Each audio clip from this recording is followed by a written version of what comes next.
Okay,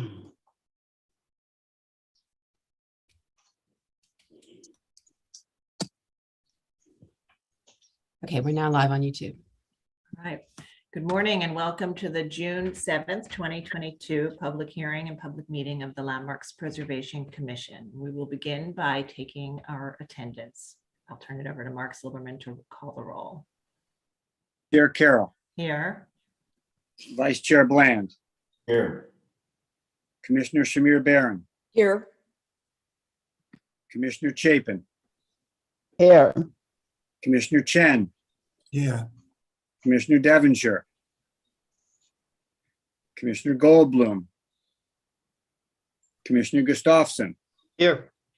Commissioner Jefferson. Here. Commissioner Lutfi. Commissioner Holford Smith. Here. All right. Good morning again and welcome to the June 7th, 2022 public hearing and public meeting. We have a number of items on our agenda today. We will be beginning with a couple of items that are related to the open meetings law. One item is an item that we will be hearing about from our general counsel and then voting on. And the other item is an item that we will be holding a hearing on and hearing from the public. And then we will move to some public meeting items for applications for work on designated properties. And these are items that have already had a public hearing and for which we've already heard testimony and provided comments. And the applicants are back today with revised proposals in response to those comments. And then we will move to our public hearing agenda to review new applications for work on designated properties. And this meeting is being held via Zoom and live streamed on our YouTube channel. So if you would like to testify on any of the hearing items, you may do so by joining the meeting at the estimated time that is shown on our agenda, which can be found on our website. And if you would just like to watch the proceedings, you may do so by going to our YouTube channel on YouTube. And with that, I will turn it over to our general counsel, Mark Silverman. Well, I think Corey needs to read it into the record. Okay, so we're going to turn it over to Corey Horala to read the item into the record, and then we'll have a description and presentation from Mark Silverman. All right, so I'll go ahead and read this general business resolution into the record. This is a proposal to adopt a resolution authorizing the Landmarks Preservation Commission to hold public hearings and public meetings via video conferencing in conformance with amendments to the New York State Open Meetings Law, Part WW of Chapter 56 of the laws of 2022. I'll turn it over to Mark. Thank you, Corey. Commissioners, the resolution that is the subject to today's public hearing would allow the commission to take advantage of new procedures under the open meetings law that would allow remote participation for some of you at future public hearings and meetings.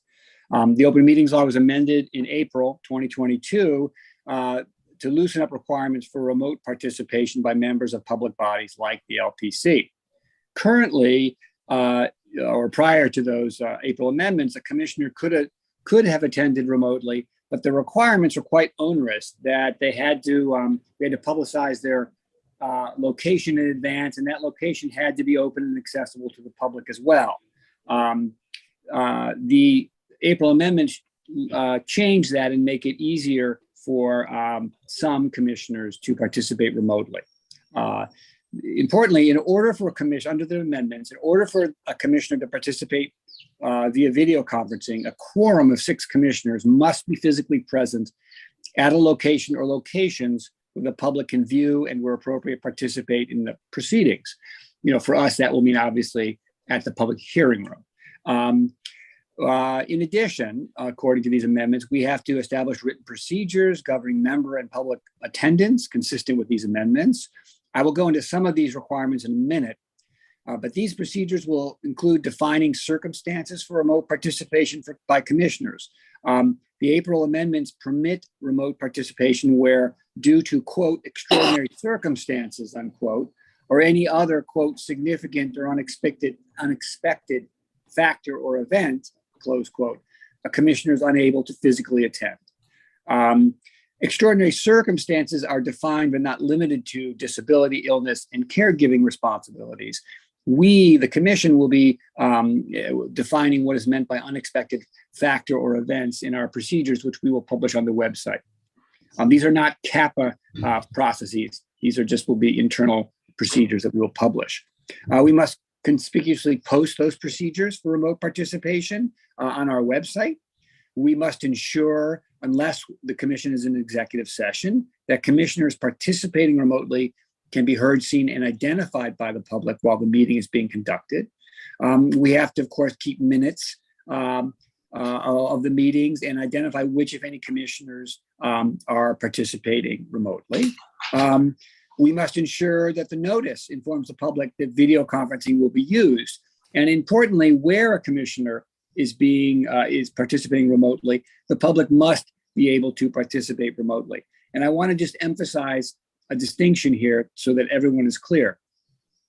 The resolution and these provisions we're talking about today are separate and independent from the commission's commitment to continuing hybrid hearings in the future. Those can happen regardless of the resolution being passed by the commission. That's a technological issue that the commission is committed to working out. This resolution is solely to allow the commissioners to participate remotely. But one of the conditions is that if a commissioner is participating remotely, that the public also be able to. So there is a link, but they are separate. Some of the other requirements are that we are recording, obviously, the video conferencing where a commissioner is participating remotely. We do that anyway, of course, and that the public obviously be able to view everything remotely as well. Finally, the April amendments require that the commissioners adopt a resolution after holding a public hearing, which we're doing today, authorizing itself to take advantage of these provisions in the April amendments and the open meetings law. So we will have a public hearing today. We will close the hearing and we will bring it back for a vote in the future. I'm happy to answer any questions. Thank you. Yes, Commissioner Gustafson, please go ahead. Yeah, Mark, I understand the distinction between, what the participation of the public remotely versus the participation of commissioners remotely. But I was curious about I realized that it seems to me, I guess I don't think I've missed a hearing since this started. And it seems to me that we've had greater participation by commissioners, but the question for me is whether the public has had greater, less, or the same level of participation in our hearings when we were remote. Well, I will give you my opinion, and perhaps others will join in. But I believe it's without a doubt there has been greater participation by the public. I think the ability to sort of monitor and then participate, as opposed to having to come down physically and wait for the item to come up. That this has enhanced the public's ability to comment and participate in our proceedings.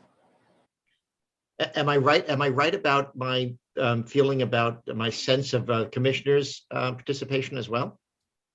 I think that's an interesting question. I think the answer to that, again, is probably yes. I have not analyzed attendance, but I think that in the past, commissioners, again, making it easier to come and participate has I'm sure made it possible for some commissioners to participate where in the past they might not have had to. They might have had to leave early or come later because of commitments. Yeah, and I'll just follow up with that. We haven't actually tracked attendance, but I think it's a good idea and we should go back and look at that before we bring this back for a vote. But I would say kind of anecdotally that it seems that commissioners are able to join the meetings much more easily if they do have another commitment. And so if they have something to do first thing in the morning, they can join the meeting much more easily rather than commuting and then getting in for a half a day, say, or if they have an appointment or a call in the middle of the day, they're able to step out and rejoin the meeting much more easily. So the saving on commute time and the ease of multitasking when you're in the virtual environment, I think has made it easier for commissioners to be present at more hearings. And with respect to the public, we were actually tracking it and counting the attendance and the speakers in the first year of when we started doing remote hearings, and we did see a significant increase in participation.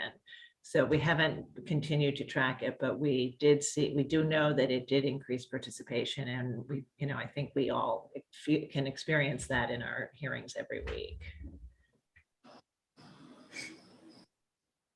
Corey, I don't know if you wanted to add anything. No, I have nothing further to add. Okay. Yes, Commissioner Chapin has a question. Please go ahead. Yeah, thank you, Sarah. I think I would say, it's been an advantage for both that people from outside Manhattan getting here by public transportation or driving and trying to find a parking place and things like that, just as a very simple thing. But people who had childcare, people with disabilities who it may have been really extremely difficult to get in could readily testify. I think it makes a huge difference. I'm very pleased about the Commission's commitment to continue that, because I think it's going to make a very large difference for people, elderly people particularly, or people with small children, and everything in between, I guess. But anyway, and for the commissioners, I found, obviously, for those of us who were away, visiting family or people, if during the summer or something, when you're away, we were able to participate. So now those particular instances might not be permitted under the new regulation, but in this instance, we were able to participate then, where in the past we would not have been able to come back to New York from out of state, or even out of the country in the case of some commissioners. And there are times where maybe you've had a minor operation or surgery, or maybe you don't have, if you didn't, you wouldn't have to have COVID. If you had a minor illness, you might not want to come in and bring that to other commissioners or the public. And so, as a volunteer group, I think it's been an enormous help to us in a variety of circumstances to participate more often. And I think whatever is approved, and I hope that it will be, I think will help facilitate increased participation by the Commission as well as the public. Commissioner Wellington. Yeah, just want to echo what's been said, especially with Diana's comment. Coming from one of the other boroughs or the outer boroughs, not to mention the people with the ADA and physical, and also environmentally green, that the 2 hours commute to just make it to the hearing, and the flexibility to be anywhere. You could be sitting on your couch watching us right now. So I think it promotes a greater participation, as well as transparency and disclosure, and and also just think about the amount of gas we save. Not to mention that one thing is for sure, you cannot blame us for transmitting the COVID to any of you, because we're not there. So there's many of the benefits. Thank you. Okay, thank you. Any other questions? Okay, so I think we'll move to public testimony. And if you're in the meeting and would like to testify on this item, please raise your virtual hand so we can identify you. And I will turn it over to Lisa Krasavich. Are you running the testimony this morning? I will be doing it. Oh, okay. I'm turning it over to Sonia Gior. Great. So we have one person signed up, and that's Laura Variale from Friends of the Upper East Side. So I will be promoting you to panelist.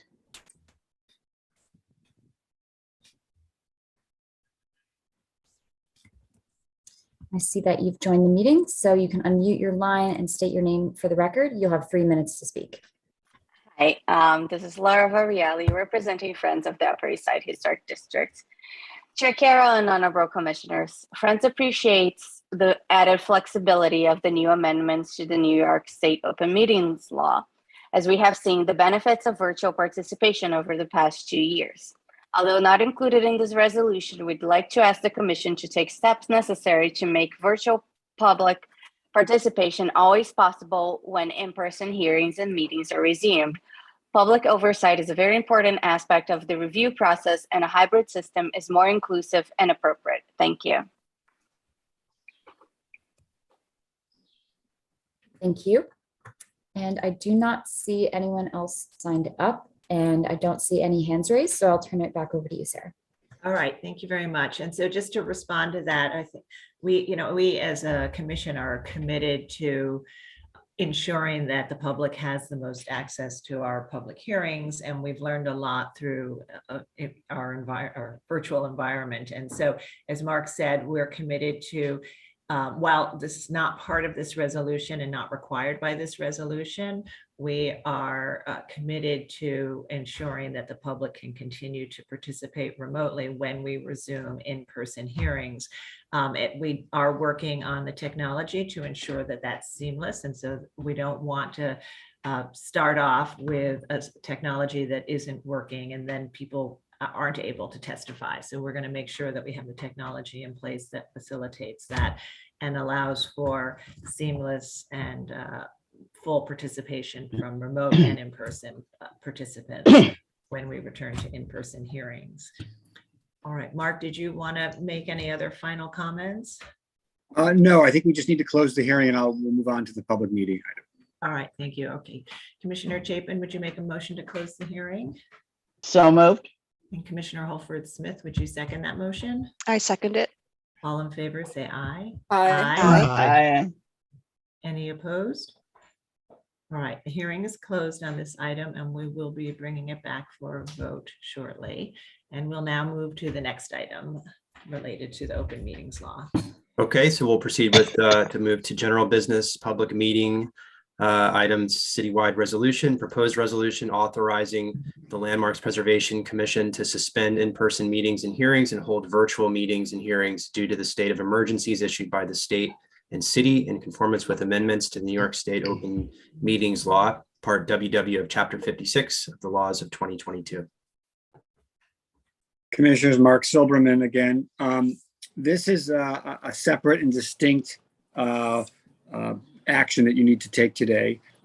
The amendments in April, importantly, also provided in general that, and not specific to COVID, but in general, that where the governor or the mayor declares a state of emergency, whether or not that state of emergency explicitly lifts or amends the requirements for in-person meetings under the open meetings law, it allows public bodies like the commission to determine that given the existence of the state of emergency, that the circumstances necessitating that state of emergency would affect or impair the ability of the commission to hold in-person hearings, and it can authorize itself to hold entirely virtual public hearings and public meetings. I have previously circulated a lengthier memo explaining this provision as well as the determination itself for your consideration. The determination notes that currently, due to the existence of COVID-19, the governor has declared a state of emergency that will expire at the end of June 14th, and the mayor has also declared a state of emergency that will expire at the end of June 25th. The determination further notes that the COVID-19 pandemic affects or impairs the ability of the commission to hold in-person hearings, since holding those hearings might continue and contribute to the spread of the virus. And that the ability of the public to testify at, observe, and listen to commission hearings remotely has benefited the public and the commission by eliminating the need for physical indoor gatherings and thereby protecting public health.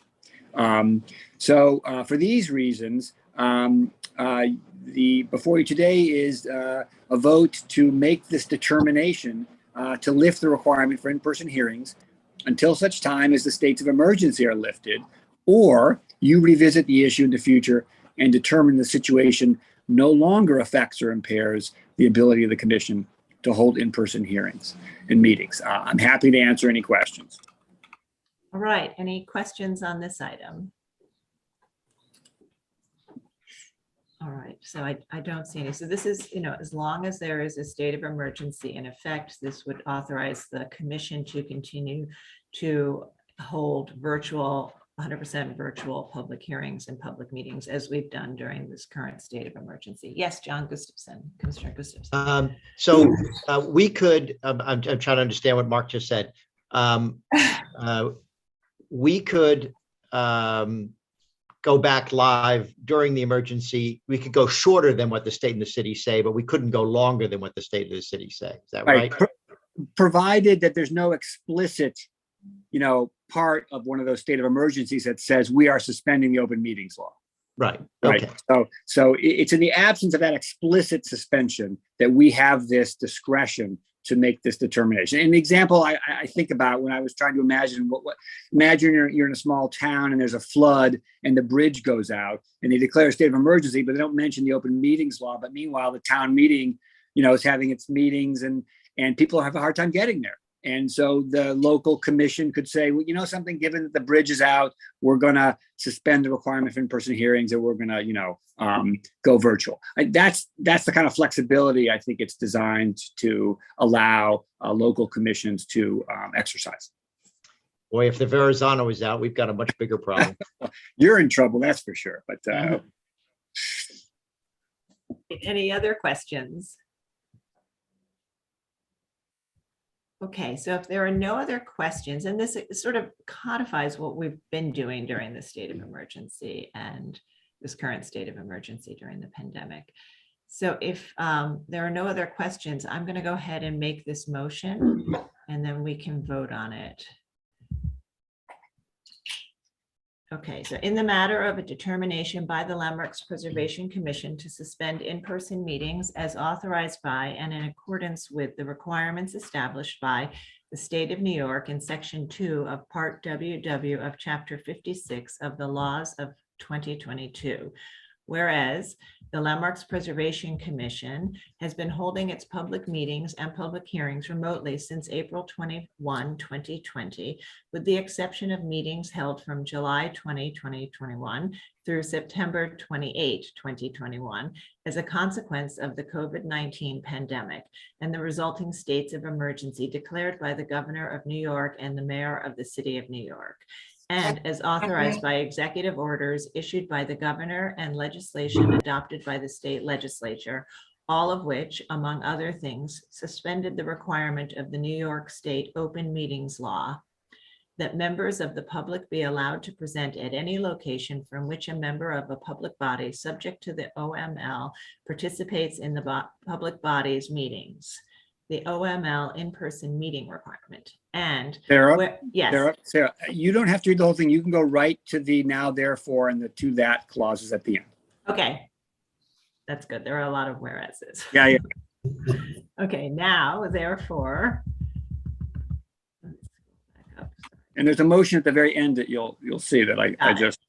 Okay, now therefore, the Landmarks Preservation Commission makes the following determination that, consistent with the authority granted to the commission by the state of New York, that the circumstances necessitating the emergency declarations by the governor and mayor would affect or impair the ability of the commission to hold in-person public meetings, and therefore commission meetings shall continue to be held entirely by remote means, and the in-person participation requirements of OML shall not apply.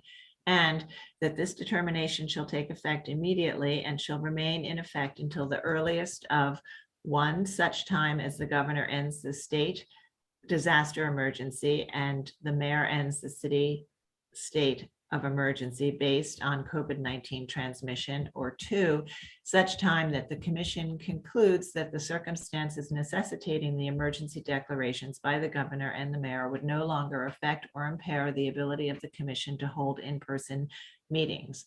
That's it. Yeah. That's it. Yeah, that's it. That's all you have to, we're done. You're done. I don't have to make the motion. That is the motion. You just made the motion. Okay. I don't have to move. Okay, sorry. So I think you just need a second. Yeah. All right, I need a second. Vice Chair Bland, would you second that motion? Second. All right, Mark, will you call the vote? Yes. Sorry. Chair Carroll, Aye. Commissioner Bland, Aye. Commissioner Shamir Barron, Aye. Commissioner Chapin, Aye. Commissioner Chen, Aye. Commissioner Devonshire, not joining us, Commissioner Goldblum, Aye. Commissioner Gustafson, Aye. Commissioner Jefferson, Aye. Commissioner Lutfi, Commissioner Holford Smith. Aye. With 9 in favor and none in passes, the motion, with 9 in favor and none opposed, the motion passes and the determination is adopted. Okay, but Commissioner Lutfi was here, though. I don't know. Yeah, I am here. So I was Okay. muted, sorry. Okay, all right, so that's 10 in favor, none opposed. Thank you. Okay, so that is adopted, and now we will move to our public meeting agenda for applications for work on designated properties. Okay, we'll start with public meeting item number 1, LPC 22-06146, an application for a certificate of appropriateness in the Borough of Queens, Block 8093, Lot 30, 9 Hillcrest Avenue in the Douglaston Historic District. This is a vernacular house built circa 1910. The application is to alter windows and construct a dormer addition. This was last presented at the public hearing of May 17th, 2022, and no action was taken at that time. The staff will present the revisions to the proposal. Hey, commissioners, the applicants have entered the hearing. Lisa, you just need to click on your screen and then you can advance the slides using your arrow keys or your mouse, and you can state your name for the record and you may begin.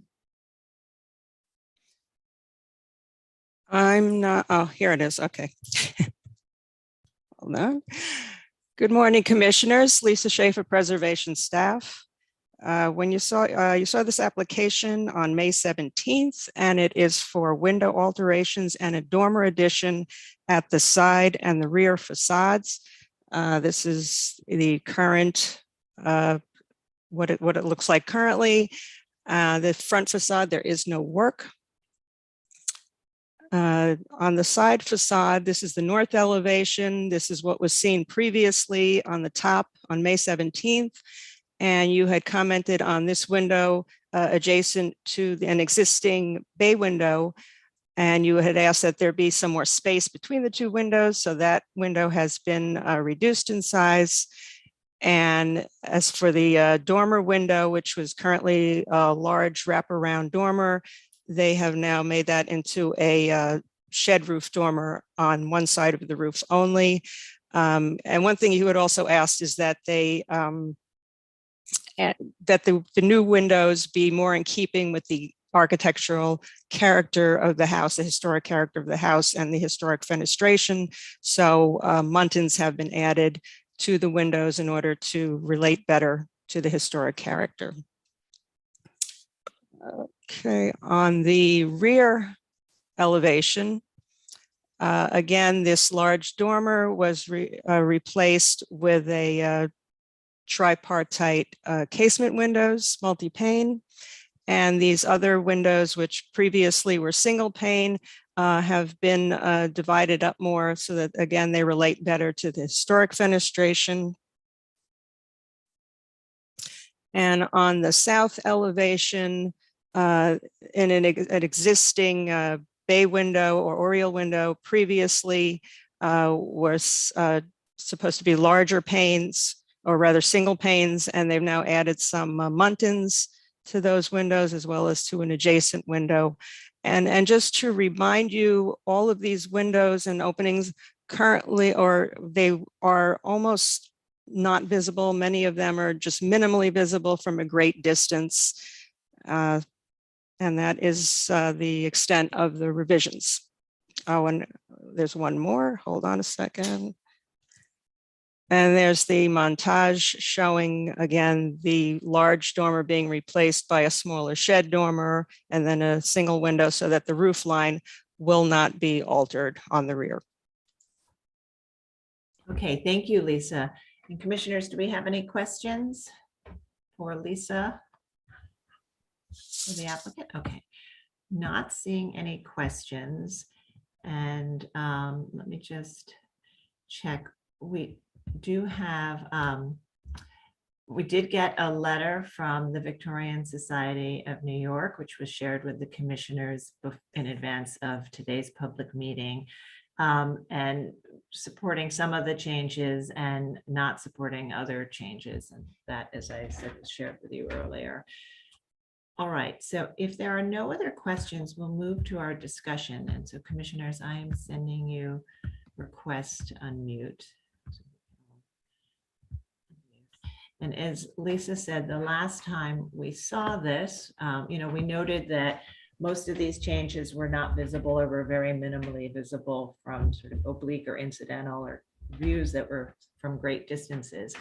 But we did feel that there could be some improvements in the proportions and detailing of the windows to help them relate better to the character of the house. And in particular, we focused on the windows that she highlighted, particularly the one next to the bay window, and then this large dormer configuration at the rear, and then just sort of the general configuration of some of the others. And so the applicants have made changes today, including providing more space between the bay window and that corner window, reducing the dormer to a shed dormer, preserving the eave line, and changing all of the windows to multi-light windows. So let's have our discussion and see where we are. Commissioner Bland, I think actually the last time we saw this, you were comfortable with most of it as is. But I think felt that they could work on some details. So how are you feeling I today? must have been having an off day because this is so much better. So I think the suggestions that were made mostly by other commissioners were followed, it seems, and I think this is certainly, to me, an appropriate change of this interesting house. You, Commissioner Lutfi? I want to make sure I'm not muted. I completely agree. I mean, this slide in particular really underscores the benefits of the changes that have been made by preserving the roof line here and changing the window configuration here, and then recommendations about the muntins and just making changing the configurations and sizes of some of the windows. This is a much more cohesive and coherent project, and I'm really happy to see it, and I'm happy to approve it. Okay, thank you. Commissioner Jefferson. I think it's very, very much improved, and I think all the elevations work really well. I can approve this. Great, thank you. Commissioner Shamir Barron. Yes, I agree with those comments. Commissioner Holford Smith. Yes, I wasn't here for the first hearing, but looking at the comparison, I think it's a much better application and I can find it appropriate as is. Thank you. Commissioner Chapin. Yeah, I was very unhappy initially with the disruption of the roof line in this particular elevation, the north elevation. And there's been a big improvement overall. And with the roof line being preserved, the windows are better proportioned. The voids work much better on all the facades, and the addition of the muntins also is great. This is just a terrifically better application than what we saw the first time, and I'm happy to approve it. Okay, thank you. Commissioner Goldblum.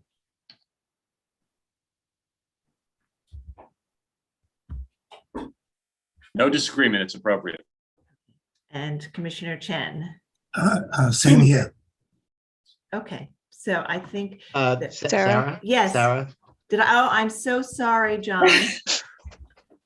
Please forgive me. I kept thinking it seemed like it went really fast. I feel like I missed somebody. So please forgive me. Go ahead, John. Well, I don't plan to slow it down much. I think I fell in Commissioner Bland's category. I didn't have terribly much to critique last time, but now seeing how tremendously better this is, I should have. Anyway, this I found it completely appropriate. It's terrific. Great, thank you so much. Okay, so we have a consensus to approve, and I want to thank the applicants for being so responsive and really listening to the comments and working with Lisa to come back with a revised proposal that is so successful. So I'll go ahead and read the motion. In the matter of docket number 22-06146, 9 Hillcrest Avenue in the Douglaston Historic District, a vernacular house built circa 1910. This is an application to alter windows and construct a dormer addition. I note that the building style, scale, materials, and details are among the features that contribute to the special architectural and historic character of the Douglaston Historic District.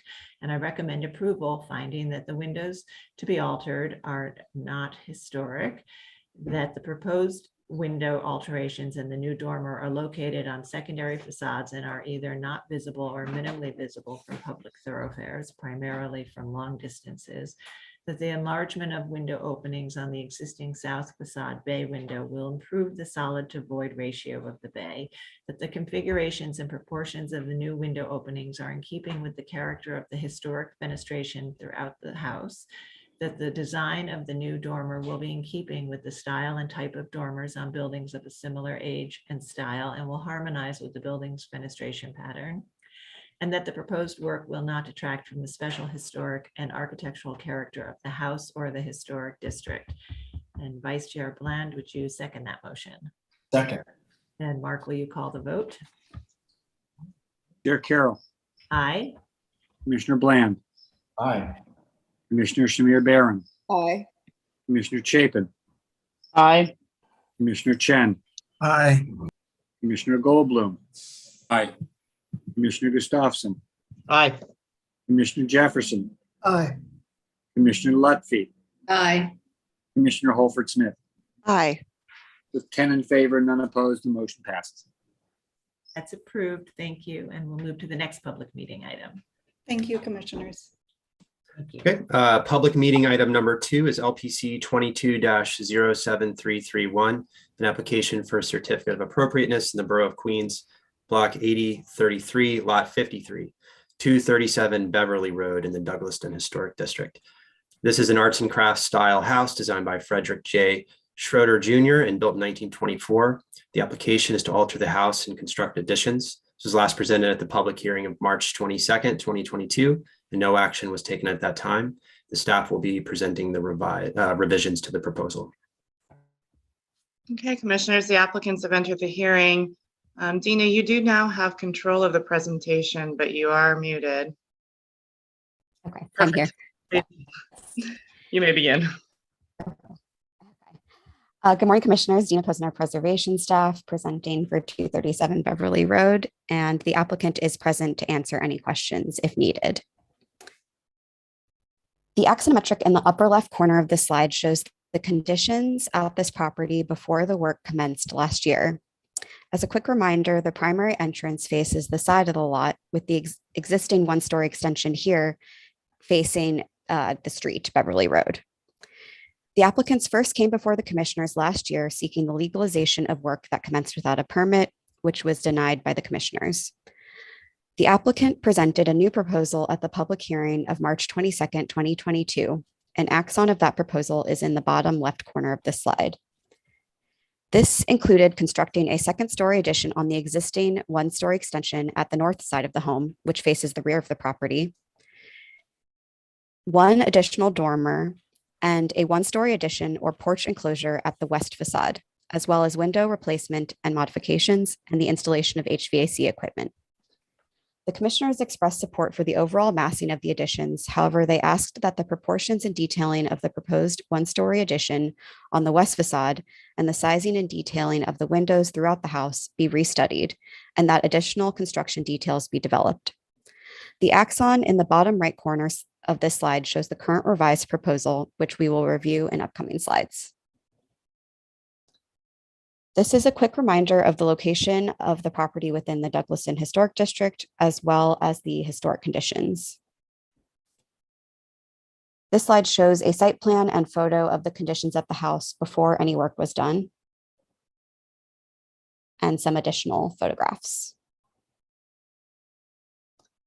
The next several slides will show a progression from the condition before work was done to the current proposal with both the front-facing and rear-facing axonometric views. This slide shows the conditions before work was done. The second is the revised proposal from March 2022. And finally, the current revised proposal. The applicant is no longer proposing the one-story addition at the west facade. Instead, a white painted wood pergola, which will have the same footprint as the existing porch, is proposed. The second story addition to the existing one-story extension at the north of the house, as well as the one additional dormer, are the same as the previous proposal, with additional detailing added. Exterior muntins are proposed to be added to the aluminum-clad wood windows. The window types, as well as the sizing and placement of some of the windows, has been adjusted, which will be outlined in some upcoming slides. And the proposed HVAC units at the east facade will be shielded from view by evergreen plantings. The following slides will show comparative elevations of the conditions before the building was altered to the current proposal. The south elevation, which faces Beverly Road, has not changed from the previous proposal, except for the addition of exterior muntins at the windows. The same goes for the west elevation, except this now shows the proposed pergola. On this slide, these next two slides, I'll call your attention to the bottom, which show the previous proposal from March 2022 to the current proposal. This slide shows the north elevation, which faces the rear of the property. The sizing and placement of the windows has been adjusted to form a more uniform pattern. And this slide shows the east elevation, which is technically the rear of the house. The sizing of the window at the new dormer has been adjusted to match the existing dormer at the west facade. And the sizing and placement of some of the windows has also been adjusted on this facade. These images show some precedents of existing pergolas within the historic district.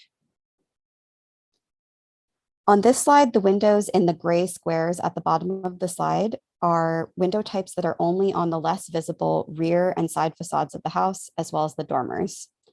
4 window types from the previous proposal were also eliminated. And finally, the materials remain the same as the previous proposal: asphalt shingles and a traditional painted stucco on lath. And that concludes the presentation. The applicant is here if there are any questions. Thank you very much. Commissioners, do we have any questions? All right, not seeing any questions. I'm going to send you all requests to unmute so that we can begin our discussion. So as Dina presented, this application was for us for changes to some massing changes and then fenestration changes. And I think that the commission found that much of it, the work could be appropriate if the windows in terms of their patterning and their configuration be revised and the details be worked on closely with the staff. And there were in particular comments about the enclosed porch addition. So they've made changes to the pattern of the windows. They've added exterior muntins, and at the porch, they are now doing an open pergola. So we'll begin our discussion. Commissioner Goldblum, I think you in particular had comments about the adding muntins to the windows and not wanting the porch enclosure to look like an addition, but more porch-like, as well as other details. Right.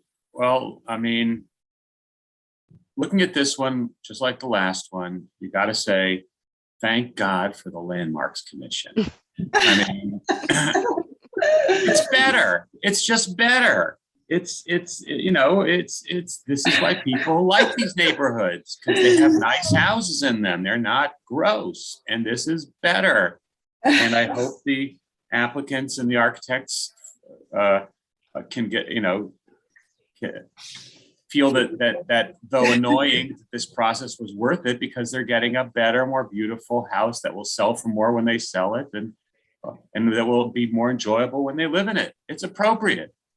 Okay, thank you. Commissioner Chen. Yeah, I'm in agreement. I think this is appropriate, much better than last time. Commissioner Bland. I'll keep it going. Same here, much better. Commissioner Lutfi, I'm in agreement. Commissioner Jefferson, Appropriate. Commissioner Gustafson, I'm straining to pat myself on the back here, but no, yes, it's appropriate. Commissioner Shamir Baran, Yes, improved and appropriate. Commissioner Holford Smith, Yes, definitely an improvement and appropriate. Commissioner Chapin. Yes, I agree. And I think they've made, a number of changes, which sometimes applicants do a minimum. And I think they've really attempted to improve it based on the comments that others had. So I can approve it. Okay, all right, great. So I think we have a consensus on this one. Again, the changes have improved it and really retained the sort of scale and character of this house. So Commissioner Goldblum, would you make the motion? Sure. Regarding 237 Beverly Road in Douglaston Historic District, the applications to alter the house, construct additions. I note that the building's scale, style, materials, and details are among the features that contribute to the special architectural and historic character of the Douglaston Historic District. I recommend approval, finding that the work will not eliminate or damage any significant architectural features of the house or site. The placement, size, and massing of the proposed addition and dormer will be consistent with historic additions and dormers over time. The houses of this style and age will be harmonious with the design of the house. But the work will not overwhelm the historic massing of the house, and overall lot coverage will be typical of buildings of the historic district. The second floor addition will be lower in height in the main section of the house and near the rear of the lot, and only partially visible from the public thoroughfares with limited views at a distance, thereby helping the addition to remain a subordinate presence. If the proposed stucco wall finish will match the historic cladding material of the house in terms of material texture and finish, that the proposed dormer will align with the existing dormer placement and match it in terms of material, size, profiles, and finishes, helping to support the unity of the roof composition, that the presence of a trellis will be consistent with the type of garden features found throughout the historic district, that the trellis will be simple in design and well scaled to the house, and its placement, material, and finish will be, and details will be harmonious with the design of the house. That the proposed windows will match the historic windows in terms of operation and finish, that the presence of the multi-light configuration of windows instead of matching the original 1/1 configuration, will be consistent with the configuration of the windows historically found in houses of this style and will be compatible with the design and character of the house. That the material of the metal-clad wood windows when seen from the sidewalk across the yard will be indiscernible from historic wood material. That the placement, size, proportions of the proposed windows and their openings at the front and side facades of the existing house in addition will be compatible with the largely uniform pattern at the front and sides of the house, side facades of the house. That the placement and size of the new openings and windows at the rear facade will be consistent with the existing informal composition of this secondary facade and will be only partially visible from the public thoroughfares at a distance in limited views. And that the HVAC units will be typical in size and number, installed in plain stucco at a secondary facade and shielded from view from the public thoroughfares by evergreen plantings. Right, and Commissioner Chen, would you second that motion? Second. All right, Mark, will you call the vote? Sorry, I'm in trouble there. Chair Carroll, Aye. Commissioner Bland, Aye. Commissioner Shamir Baran, Aye. Commissioner Chapin, Aye. Commissioner Chen, Aye. Commissioner Goldblum, Aye. Commissioner Gustafson, Aye. Commissioner Jefferson, Aye.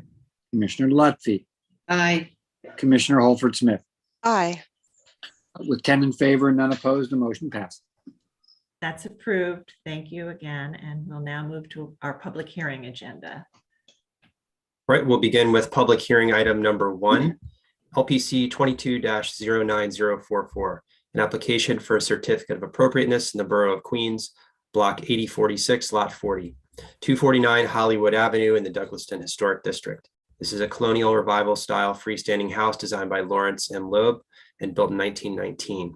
And the application is to alter and enclose a porch.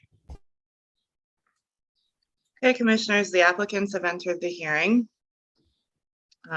Michelle, you now control. You may begin. All right, thank you. Good morning, Commissioners. Michelle Crayon, Preservation Staff. This application is for work at 249 Hollywood Avenue in the Douglaston Historic District. You can see the location of the house within the district on the map on the lower left. On the left is the 1940s tax photograph, and on the right, you can see the facade as it appears today. There have been various alterations to the house over time. Here you can see the existing, and oh, sorry, that's the wrong slide. On the left side of the house here, you can see the historic screened-in porch as seen from the front lawn. The proposed scope of work today is for modifications to that porch. Here you can see the existing and proposed floor plans. The porch was altered prior to the designation of the historic district by fully enclosing the rear portion with stucco-clad walls. The floor level at this portion of the porch was also raised to match the first floor level of the rest of the house at that time. One component of this application will be to unify the porch structure by removing the stucco-clad walls.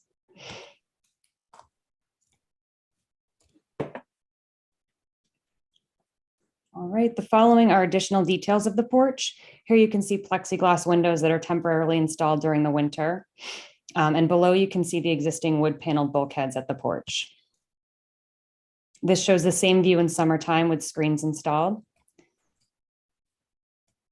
At the existing condition is at the top slide and the proposed condition is below. The proposal is to permanently enclose the entire porch with new wood multi-light double hung windows and doors, and to modify the interior to accommodate a raised floor that is level with adjacent rooms.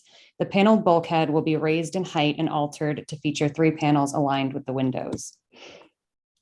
This view shows the side of the porch as it exists, with the open porch and the altered section as well. And here's a close-up of some of the original or historic wood details and some additional photos of the porch. And this slide shows the proposed alterations to the side of the porch, including removing the stucco walls at the rear portion and closing the porch with double hung windows and continuing the bulkhead across this facade. And this is the existing conditions at the rear, again, showing the stucco and a modern door installation. And here you can see the elevation drawing for the rear of the building. Please note that there is other work shown that will be reviewed at the staff level, including the replacement of a window and in-kind replacement of the existing deck.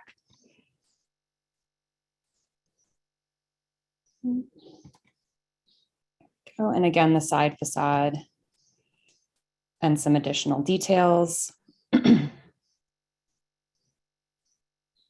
Some additional details, which we can come back to if you'd like.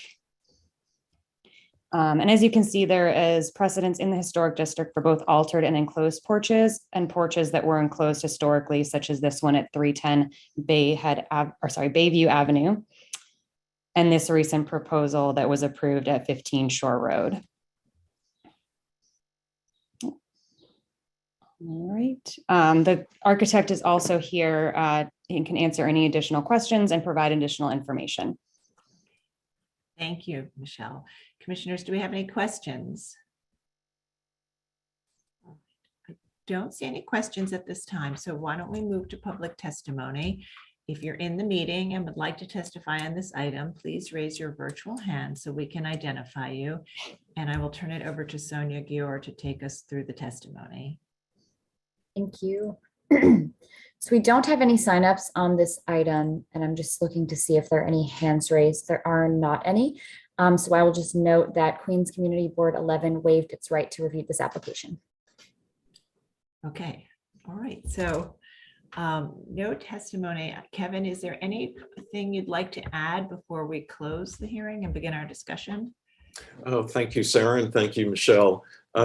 Just that the owners are excited to see this restored and to see a project that the screen porch gets converted to year-round use, which is typical of porches in the manor in the historic district. Thank you. All right, thank you. So commissioners, if there are no final questions, I'm going to start to ask you to unmute so that we can close the hearing and begin our discussion. All right, Commissioner Gustafson, would you make a motion to close the hearing? So moved. And Commissioner Shamir Barron, would you second that motion? Second. All in favor, say aye. Aye. Aye. Aye. Any opposed? Okay, the hearing is closed and we'll begin our discussion. Commissioner, so this is, as was presented, an application to enclose a porch. This porch has been altered, was altered prior to designation with the raising of the floor level and stuccoing in half of it. So this would remove the stucco cladding and do a more sort of typical fenestration that you would find in other enclosed porches in the district. So Commissioner Chapin, would you like to start this one? Yeah, sure. I would note that this architect understands the district well, and the things he presents generally reflect that. And I think that's the case in this instance of the application. I think the changes to the porch, the windows, and the deck are very typical of and completely appropriate to the Douglaston Historic District. So I can approve it as presented. Okay, thank you. Commissioner Goldblum. Sorry, I think we'll move on. Commissioner Chen. Yeah, I'm in agreement. Okay, Commissioner Bland.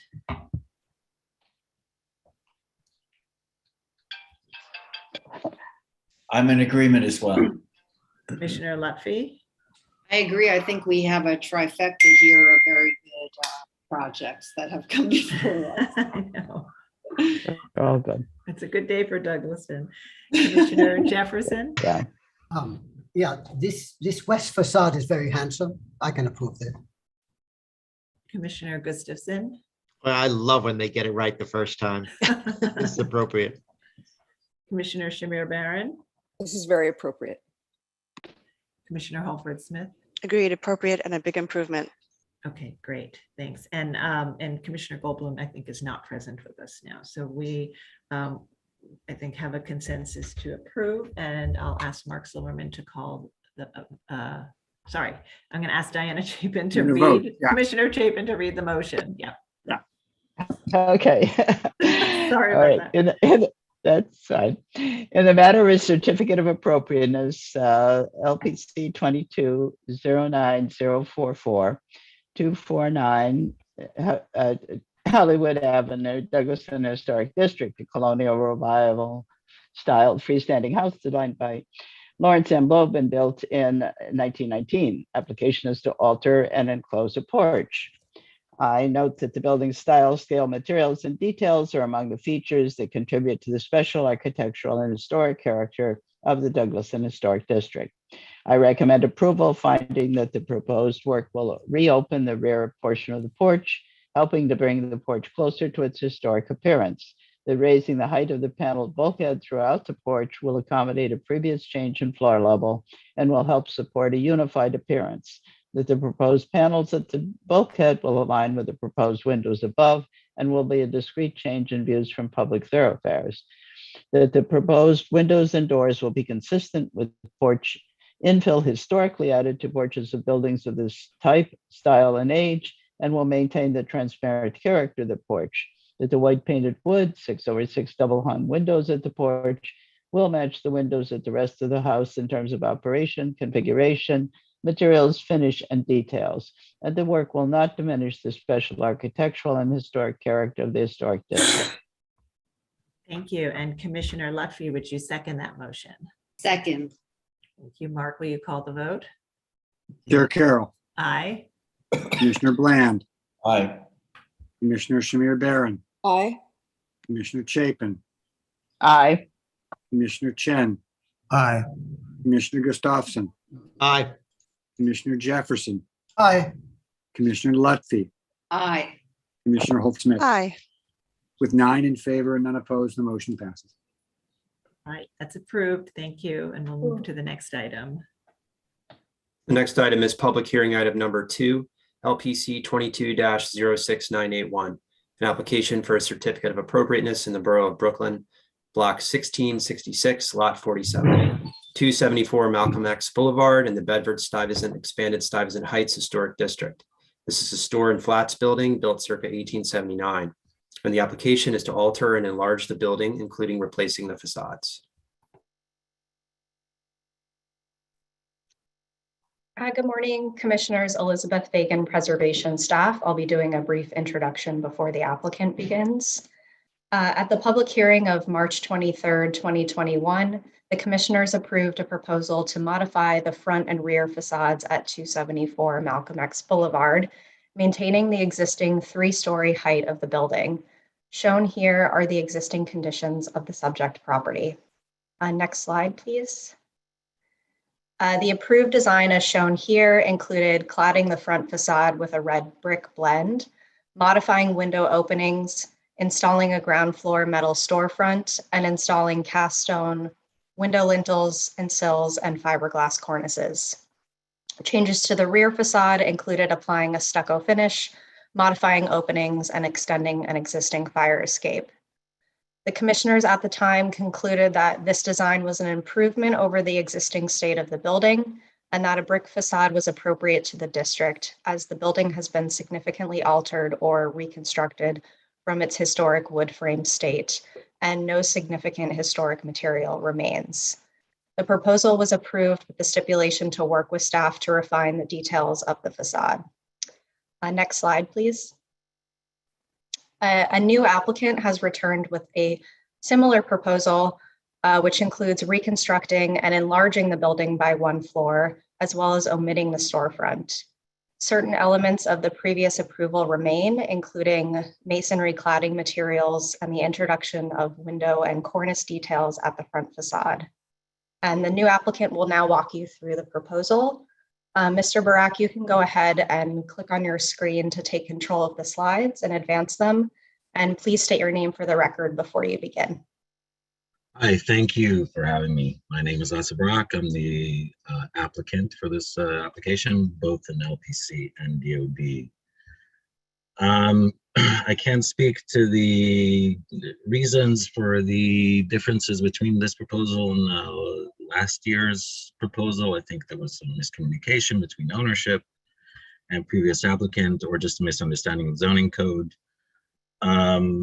We proposed to increase bulk to add a floor and due to DOB egress requirements, add a bulkhead.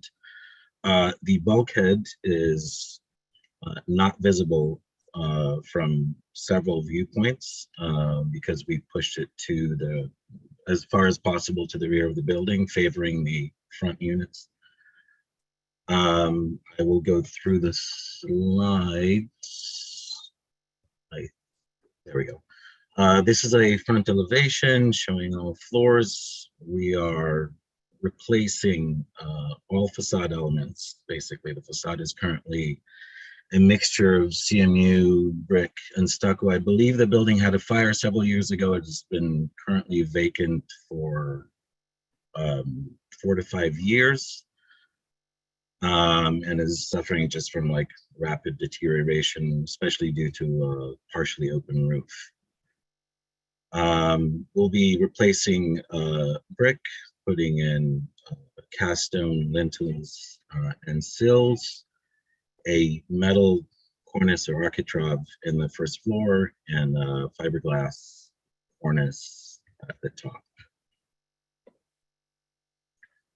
The rear facade is currently all CMU, and we propose to clad it in stucco.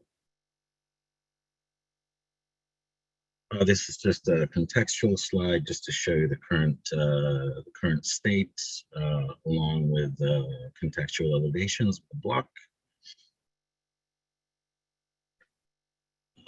Here you can see just existing and proposed longitudinal sections just showing the increase in bulk and the location of the bulkhead. In the right proposed section, you can see that the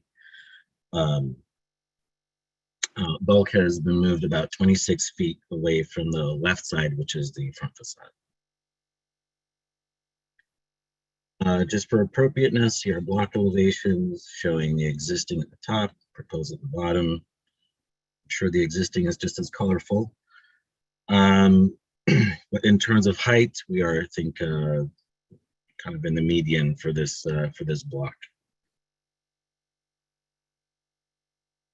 Some section details, which we can go back to later if you wish, but just showing the cornices and proposed windows. Plan details, rear facade details if required. I'd like to just go over some existing conditions and to show how we proved that the bulkhead will not be visible from the front by creating pole shots. Here are several points where we placed poles at the height of the bulkhead, and the resulting shots, as you can see, on the left side, you can just barely see the pole at the top of bulkhead, which would be concealed by the front facade and its cornice. Same thing here on corner of Malcolm X and Macon. Again, bulkhead should not be visible. On the rear of the building, we will have visibility, mostly due to the fact that we have an empty lot right after the corner. So the rear facade has always been partially visible and will remain so, at least until the building shows up. Again, same view through the empty lot from Macon Street.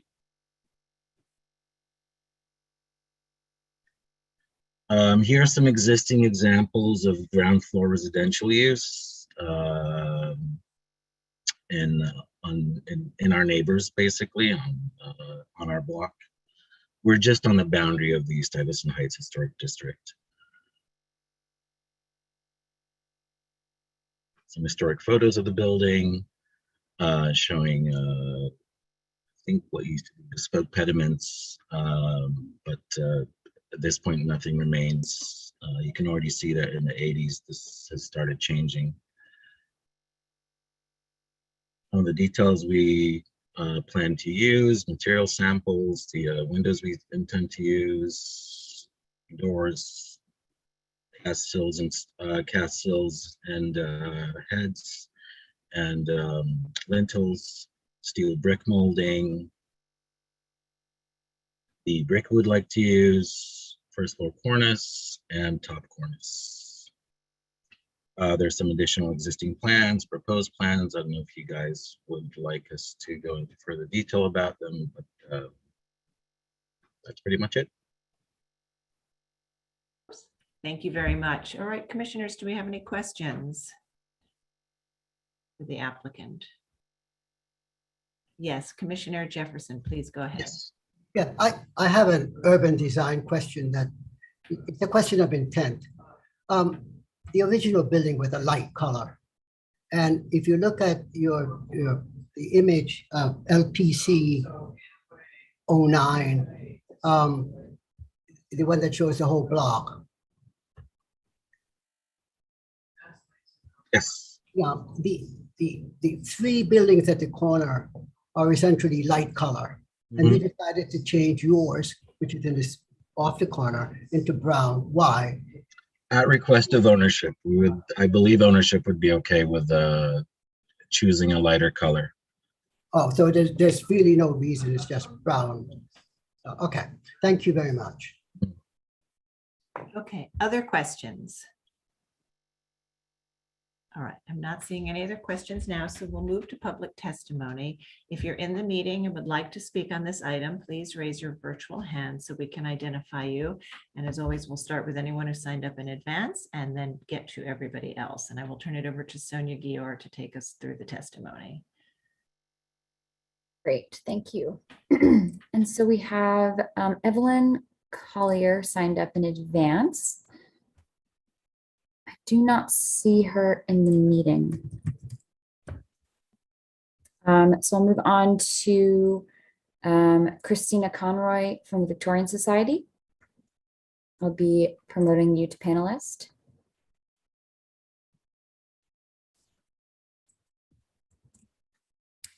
And you should be able to unmute your line. If you can state your name for the record, you'll have 3 minutes to speak. Good morning, commissioners. Can you see me and hear me? No, can't see me. Whoops. Okay. Yeah, we can. Okay, good morning, commissioners. I'm Christina Conroy for the Victorian Society, New York. Now, founded in New York City in 1966, the Victorian Society in America is dedicated to fostering the appreciation and preservation of our 19th and early 20th century heritage. The New York chapter promotes preservation of our historic districts, individual landmarks, interiors, and civic art. When the initial proposal for work at 274 was heard on March 23rd, 2021, the applicant provided several historic photos, and they reappear on board 19. They clearly show how the original 20-foot wide building constructed in 1879 was enlarged by enclosing a 5-foot wide alley on the south side prior to designation, making it impossible to restore the historic facades. Because of this, the VSNY supports the concept behind the significant changes the applicant is now proposing, including new brick cladding and the construction of a 4th floor. But just as we noted in 2021, the details of a proposal can make the difference between alterations which contribute to an historic district and changes which miss the chance. Now, we find that the details the applicant is proposing, especially on the ground floor, do not yet rise to the level where they will contribute to the area. Now, this part of Brooklyn, there are many small 19th century apartment buildings and tenements with facades using an articulated base, simpler cladding on the intermediate floors with a strong cornice. The toolbox for the ground floor included either smooth or rusticated cladding, the use of windows which didn't match those floors, either larger or with an arched head, and fully developed door surrounds at the primary entrance. We urge the applicant to walk the neighborhood and work with staff to develop the base of the building more fully.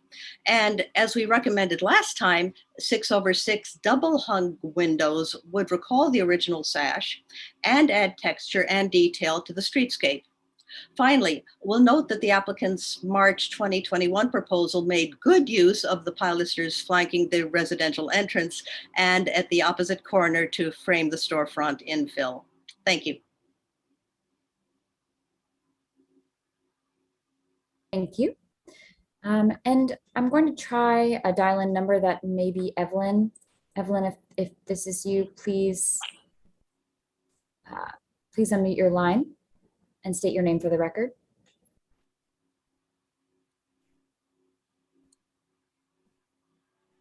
I think she's having some technical difficulties. And just, Sonia, on the phone, how do you unmute again? You The do phone- *9, is that? Yes. Are you able to unmute yourself, Evelyn? Yes, Sonia, can you hear me now? Yes, we can. Okay, Just I'm state your sorry. name for the record and you have 3 minutes to speak. Okay, Evelyn Collier, representing Community Board 3. Apologies for technology issues this morning. Okay, give me one second now. Okay. The existing windows installed in violation are hopeless and irredeemable. The proposed fix, adding a new grid that appears to project beyond the plane of the sashes, stiles, and rails, and tacking on brick Somebody moldings may have the YouTube on. Yeah, it may be a lag. Sorry, Evelyn, you can go ahead. I'm sorry. Okay. Right, go ahead. I'm just going to read a little bit. Okay. The committee, the project was presented to the committee. So the observation is the alteration should include removing, this is in reference to LPC application, docket number 2206981. My apology, I'm kind of off my game this morning. Committee observation is the alteration includes removing the storefront and converting the ground floor to residential, creating 5 residential units in the building, replacement of LPC approved aluminum-clad window, installing a new sprinkler system, replacing street-facing facade with new, and increasing the size of the window, opening roof top additions for top floor mechanical equipment. Committee comments is that redesigning the proposed residential apartment on the ground floor to resemble a street appropriate storefront as was previously submitted to the committee. The change of appearance and the use for commercial to residential compromise the continuity and appearance and use for commercial, compromises the continuity and historic character of the streetscape. Reduce the size and visible bulk of the rooftop addition. It is imposing mass when viewed from Macon Street. Redesign the ground floor elevation to include the base where the brick meets the sidewalk. Eliminate the rear to fire escape if not required by fire code, given the proposed sprinkler system. Submit the exact brick, paint, and stucco color proposed. Replace the stucco on the south wall with brick. Ensure that details at the rear elevation are consistent with adjacent historic building, brick rear elevation and cornice and coping detail that meets LPC standards. Indicate street tree requirement. Confirm fluid air conditioning system, not window units, with equipment visibility minimized. The proposed building alteration will significantly impact the district form and character and is not in alignment with its mixed-use streetscape. Therefore, with consideration, comments, Brooklyn Community Board 3 resolved to not support the proposed alteration to the existing building at 274 Malcolm X Boulevard, Brooklyn, New York 11233, and objects to the issuance of this certificate of appropriate for this property. Thank you. Great. Sorry, No problem. Thank you very much for allowing me to speak. Okay. Thank you. Okay, so those are all of our signed up speakers. And I see that we have a hand raised, Michelle Arbalou. So I'll be promoting you to panelist.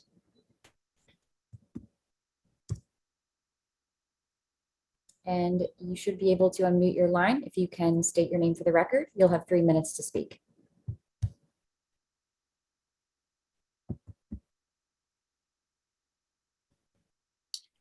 Hello, good morning. Michelle Arbalou for the Historic Districts Council. HDC finds this proposal to be headed in a generally appropriate direction, but we would ask the LPC to continue to work with the applicant to study and develop the following items. We would like to encourage the applicant to use aluminum clad wood windows, and we believe the detailing on the product is of better quality. The fiberglass cornice should be pitched back toward the roof to keep water off the facade and prevent icy sidewalks. Carefully study precast stone proportions and detailing. Study and develop front door enframement and make it more substantial and benefiting to the entry to a medium-sized apartment building. Community Board 3 suggestion to maintain storefront detailing but modify for residential use is, we believe, worth considering. Secondary and tertiary facades should be brick as they are visible from Macon Street. Thank you. Thank you. And we do not have any other signups or any other hands raised, so I will turn it back to you, Chair Carroll. Thank you very much. Okay, I'd like to turn to the applicant and ask if you'd like to respond to the comments we've heard. We've heard comments about the sort of general configuration of the entry and the ground floor as it relates to the streetscape, the configuration of the windows, the details at the windows, and materials on the secondary facades, and some of the other details. Would you like to respond? Yeah, certainly. For the base of the building, we can certainly go ahead and develop a more appropriate, certainly meeting of the sidewalk with the building, possibly a water line. We did have an iteration here where we had it like where we had pilasters and a kind of a storefront looking ground floor. I'm just not 100% sure that that is the most appropriate solution, given that we are creating apartments and possibly making a fake storefront for them. It is possible. I'm just not sure that this is the best solution. I think we should work to develop just a more appropriate ground floor that is clearly residential. For the comments about street tree or eliminating a bulkhead, these are zoning and code related items. As much as I would like to appease all the community board comments, not everything is possible. I mean, a bulkhead is an egress requirement. We've minimized it to the and push it as far back as possible. I would, if required, we could clad the bulkhead in brick, but I don't believe that that is the best solution. I would actually try and give it like a light gray color or light bluish gray color to merge with the sky as much as possible. Again, we can go ahead and look at either a brick or a thin brick cladding just to maintain weight limitations. For the rear and side, which are, yes, visible from Macon, we could potentially switch to brick. I don't know that there are other similar rear facades in this neighborhood, but we will definitely go ahead and record as many as we have access to. And then we will leave that decision up to the commission. We can't actually get rid of a fire escape. It's just these are code requirements. I mean, we've already gone through DOB, resolved all these issues. Or I would love to appease everyone, but certainly can't do non-code compliant items.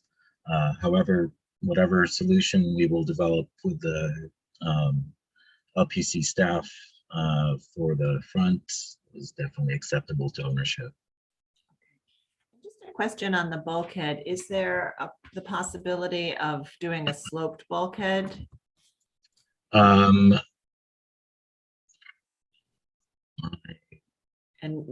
would it slope in the right direction to minimize the visibility is, I guess, the other question.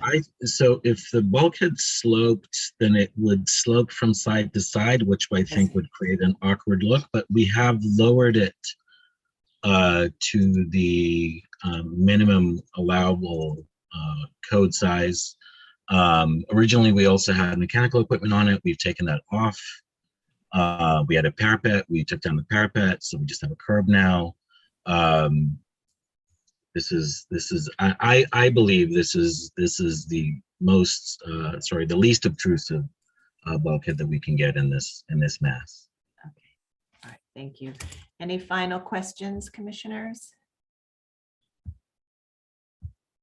All right, so I don't see any final questions. I think we'll move to close the hearing and begin our discussion. So I'm sending you all requests to unmute. So Commissioner Shamir Barron, would you make a motion to close the hearing? So moved. Thank you. And Commissioner Gustafson, would you second that motion? Second. All in favor, say aye. Aye. Aye. Any opposed? Okay, the hearing is closed and we'll begin our discussion. So as was presented, this is a heavily altered building. The commission in a prior approval has already approved cladding it in a brick facade with storefront at the ground floor and 1/1 windows. We did approve it with the modifications that they continue to work with the staff on the details of particularly the window lintels and sills. So that application never happened. This is a new application also proposing a brick facade, but they're proposing a taller building with similar details to what was approved last time, although doing residential windows at the ground floor. The applicant presented this is a very varied block. This street in particular in this historic district consists of a variety of building types, from smaller houses to larger flats and tenements and small apartment buildings. And so the applicant has designed this and shown us elevations of it within the streetscape. So we'll begin our discussion. Commissioner Holford Smith, would you like to start this one? Sure. I don't recall if the last application had the same height It But didn't, it maintained the existing. okay, yeah. okay. But I can find that this added floor is appropriate. It seems to fit in easily with the block, and seems to be in proportion with the overall building. I agree with a lot of what testimony has said, and a lot of it comes down to detail. I certainly think that the ground floor needs work.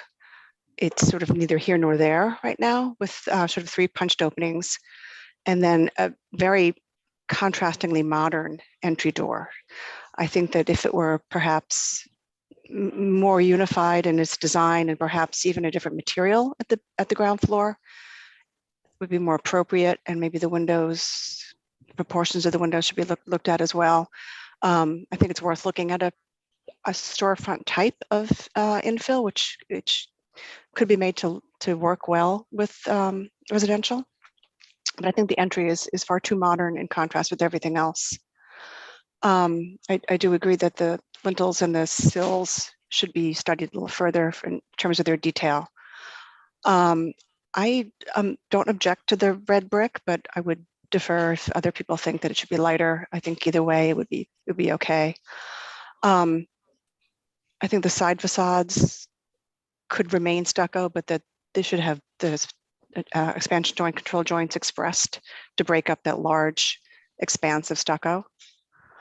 And I think that the bulkhead, perhaps to make it look more like a bulkhead, could be clad in a metal, like a zinc. And I think the applicant could look at pitching the roof, because it would pitch away from the main, I guess that's the south facade, and it might help minimize the view of it. But, I think it's on its way, but it needs some more work. I think it would be lovely to do the aluminum clad windows if they could do that. And I think that those are my comments. Okay, great. Thank you very much. All right, Commissioner Chapin. I agree with most of the comments of Commissioner Holford Smith. I guess the only, I'm absolutely, actually I agree with all of them. So the only thing I might think about, and I'd like to hear what other commissioners say. Normally I would not think it was necessary for a sidewall to have it brick clad, but I'm thinking maybe the side and back should be brick clad because it's so unusually visible, and there are other brick clad buildings. It looks like all of them in a row there. So I'd like to hear what other commissioners have to say. I could go along with the stucco, but I think I'd rather see a brick clad on this side and back, since the applicant sounded like they were, willing to do that. And the rest of it is, work with the staff on the details. And I totally agree on the material for the bulkhead and seeing if it can be pitched.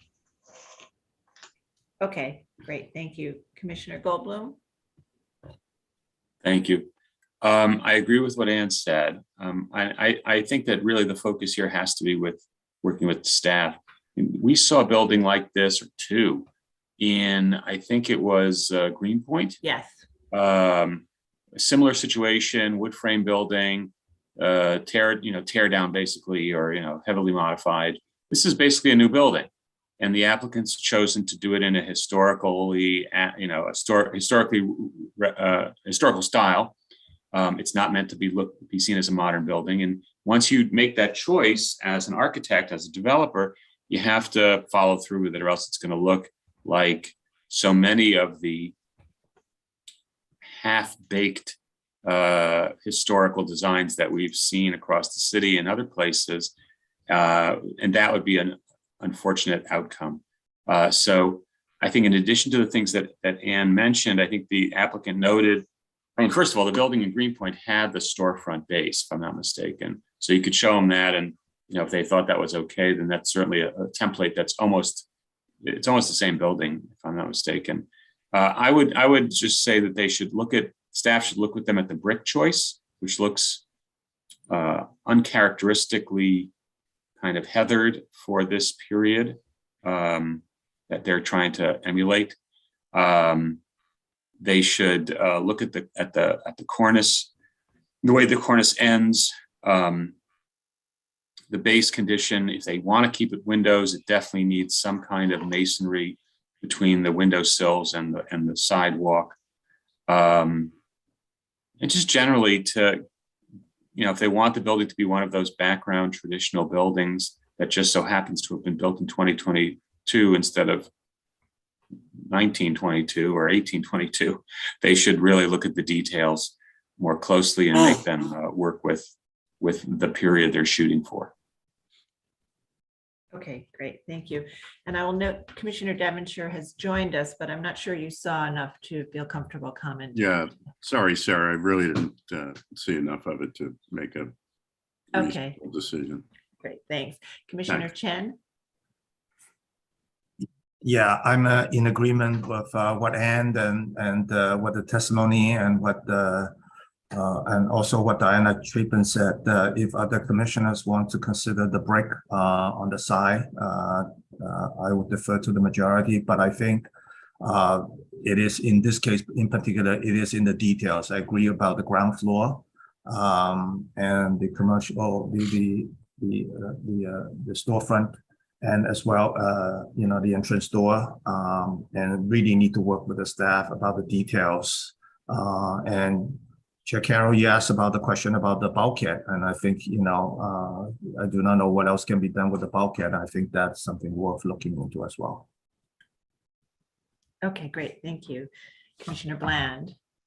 Much of it's been said, and I agree with almost everything that has been said. I think the key issues and most troubling problem here with the building is the first floor facade on the street. I think this building probably, if it were properly done, it would have a store in the lower level and therefore a storefront. But that's not the program. So I think the owner has a challenge of how to deal with that. And I'm not going to try to design it for him, but I think that is the biggest issue. The rest of the points that have been made, I don't disagree with either. The change of material for the bulkhead and sloping the bulkhead, if possible, would certainly improve things. Okay, thank you. Commissioner Jefferson. Yeah, I agree with all the comments from the commissioners. My comment is that with the red brick, it's not a background building anymore. It becomes within the three buildings, not a formal building. It becomes forward. It's not background anymore. And if you put the brick on the back side, on the sides, it would become more pronounced from the secondary sight lines. Now, those are my comments. Commissioner Gustafson.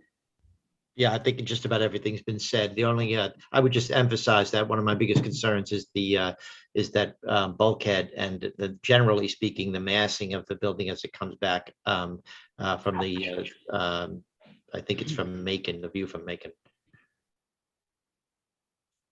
Okay, Commissioner Shamir Baran. Yes, I actually have no real issues with the height or the mass or the bulkhead or color of brick, turning corner or not. My real concern is with the ground floor, and it just, even in the examples that they show down the way or along the block of, let's say, some residential on the ground floor, those are not, they're distinct. The windows there are just sort of different from the windows on the second and upper floors. So I do think that some sort of modified storefront would work, or a different sizing, detailing scale of the ground floor windows is important, because this looks odd as it's presented today. Okay, great. Good, thank you. Okay, so I want to thank everyone for your comments today, and to the applicant, I think you are well on your way. I think conceptually your approach here, I think, is something that ultimately can be found appropriate, but we will take no action today. We'll ask you to just refine some of the details that we've discussed today, in particular focusing on the ground floor as it relates to the the streetscape and how it connects to the sidewalk, thinking about the proportions of those windows, the configuration of the entry door. And then I think also there have been other comments about details in general, and continue to work with those on the staff. And at the bulkhead, if you can consider sloping it and cladding it in metal or a different material to help it read separate from the mass, that would, I think, also make some of the commissioners more comfortable. And, with respect to the material on the rear and sides, I think that we've heard some comments either way, and I think it would be helpful to really understand the context a little better. And you can, I think, study that and represent that to us based on how that context informed you. So we'll take no action, and we'll ask you to continue to work with the staff, and we'll have you back as soon as you're ready. Thank you so much. All right, thank you. Okay, and we'll move to the next item. Okay, the next item is public hearing item number 3, LPC 22-09231, an application for a certificate of appropriateness in the Borough of Brooklyn, block 1209, lots 29 and 31. 1436 to 1440 Pacific Street in the Crown Heights North Historic District. This is Renaissance Revival style flats buildings designed by G.F. Rusin, built circa 1906. The application is to modify windows installed without Landmarks Preservation Commission permits. Okay, commissioners, the applicants have entered the hearing. Matt, you now have control of the presentation. You just need to click on your screen. Okay. There you go. And you can advance the slides using your arrow keys or your mouse. Please state your name for the record, and you may begin. My name is Matt Markowitz. I'm an architect here in New York. I'm here on behalf of the owners of properties located at 1436 and 1440 Pacific Street in Brooklyn. The owners are here to speak on their behalf, and they'd like to give you a little overview of the project and the building's restoration before I start the actual presentation. Matt, thank you very much, and good morning, and thank you, commissioners. My name is Eli Liedman. I am representing the ownership entity of 1436 and 1440 Pacific Street. Before Matt goes into the formal technical presentation, as he stated, I would like to give you a very brief overview of this project. We are relatively new owners of these buildings, having owned them for about a year and a half. When we purchased them in November 2020, they held a combined violation count of 355 HPD violations, 53 DOB violations, 9 ECB violations, multiple LPC violations, 2 vacate orders, and it sat vacant, dilapidated, and abandoned for over 15 years, which was the result of an arson fire before Landmarks designation. They were unsafe and a blight to the neighborhood. In 2017, prior to our purchase of the buildings, the New York Business Journal listed 1436 specifically as the 4th worst building in all of New York City based on housing code violations. As of today, outside of the Landmarks issues that we're here to correct, we are proud to say that we have removed both vacate orders as well as all 417 violations and brought 16 beautiful new homes to residents of the community. As importantly, we have made the neighborhood safer by removing the conditions of the 2 abandoned buildings we purchased. Prior to our purchase, the building had LPC violations. After we completed our renovation, which did include permitted masonry restoration work, we reached out to LPC to close our permits as well as the existing LPC violations. Only at that time did we recognize our misstep and our error. We are here before you to fully acknowledge that we did perform window work that we should have sought permits for, out of mistakes, not ill intent, and we are working to correct that error. We now have occupied apartments, including multiple families. A full window replacement would be incredibly disruptive, wasteful, as well as timely due to the month-long delay that we would experience from the large supply chain issues happening across the globe. As you will see, we are proposing to legalize our installation with modifications. We will replace the upper sash of every window with proper Munson grids, as well as install wood brick molds at every window. This work comes at a significant expense, but can be done without disrupting our residents. Because our two buildings are part of a row of three, it does make sense to have our windows at 1440 and 1436 match more closely to those of 1432, which were approved by LPC staff in 2017. Lastly, as you all likely know, aluminum replacements are allowed by LPC on buildings 40 feet or wider.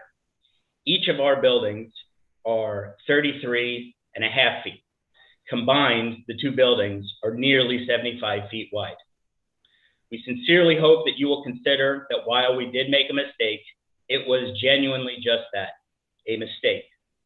Please appreciate that we have brought these buildings significantly into compliance with multiple agencies with jurisdiction, and we are here to work with you to get further and finally into compliance within the LPC guidelines. Thank you very much. Thank you, Eli. Commissioners, good morning. I'd like to start off by indicating that ownership took over these properties in 2020, and the last year and a half have corrected numerous violations and extensive renovations within these properties. The only item pending at this point that's not being resolved with Landmark staff are the exterior windows, and that's why we're here before you today. The next page indicates the location of the property within the historic district in Crown Heights on Pacific Street. This is a historic photo of the property indicating the condition. This property was designated in 2006. This photo was around 1938 and a tax photo of 1940. These two buildings are part of a row of three that unfortunately have deteriorated. There was a fire that occurred in 2006 and heavily damaged one of the buildings, the 1440 property, and you can see it's boarded up. There's windows missing. 1436 was not as bad in condition, but it still needed substantial renovations.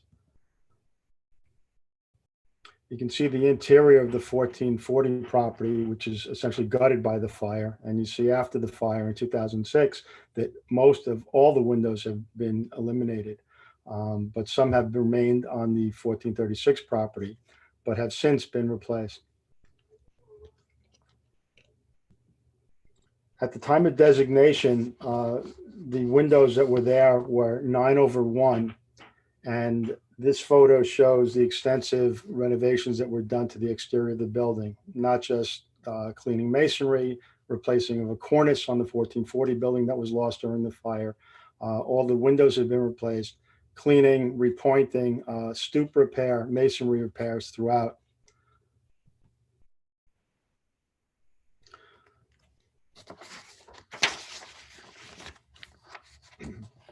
Comparing the windows that were installed currently versus the 1432 property, we are matching closely to the historic condition and the approved condition on the 1432 property. We're proposing to replace the upper sash entirely with divided light muntins on the exterior, an internal grid and an interior grid, so that it closely matches the condition on the historic 1432 as reference, and installing a wood brick mold around the entire window frames.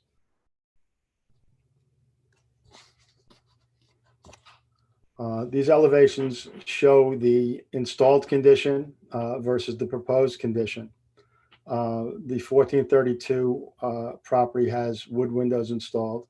We have metal windows installed, and we're seeking your approval to allow us to modify these to install an upper sash entirely and a new brick mold around the perimeter. Again, the muntins are going to match closely to the profile and the size and spacing, with exterior, an internal spacer, and an interior grid.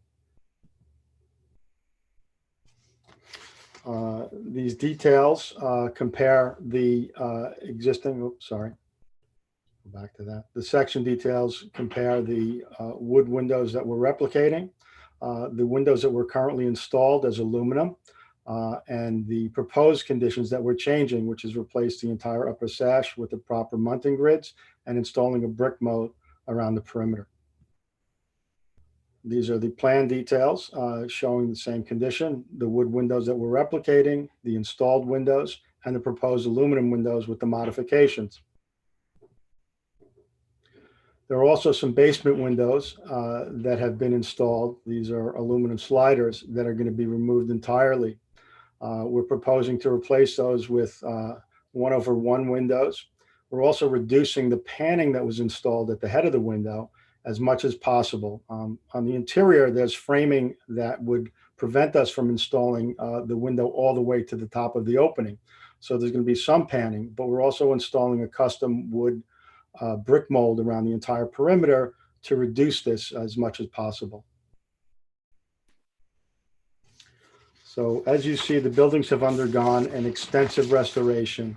And at this point, the windows are what we need from the commission's support so that we can correct this and finish everything that needs to be done so that these buildings can be occupied once again. All right, thank you very much. All right, do we have questions, commissioners? All right, I think we'll move to public testimony. We may have questions after that. If you're in the meeting and would like to testify on this item, please raise your virtual hand so we can identify you. And I will turn it over to Sonia Gior to take us through the testimony. Yes, so we do have a few speakers signed up, or actually just one. It's Christina Conroy from the Victorian Society. So Christina, I'll be unmuting your line. Should be promoted to a panelist shortly. And Christina, you should be able to unmute your line. If you could just state your name for the record, you have 3 minutes to speak. Okay, good morning, commissioners. I'm Christina Conroy for the Victorian Society, New York. Now, the existing windows installed in violation are hopeless and irredeemable. The proposed fix, adding a mutant grid that appears to project beyond the plane of the sashes, stiles, and rails and tacking on brick molding, will result in an inappropriate Franken window. The appropriate approach can be seen at the neighboring building number 1432, which installed wood windows pursuant to an LPC permit to correct a similar window violation at that building. An aluminum clad window detailed and dimensioned properly, matching exactly the windows at number 1432 would approach appropriateness. Thank you. Thank you. And we do not have any other signups, but I see that we have one hand raised. So Michelle Arbalou, you can unmute your line and you have please state your name for the record. You have 3 minutes to speak. Hello, Michelle Arbalou for the Historic Districts Council. Christina Conroy for the Victorian Society. The proposal for HDC is not convinced that the applicant's proposed simulated divided light scheme will be executed correctly or look convincingly when completed. We would encourage the commission to require the applicant install new upper sashes with true divided lights. Thank you.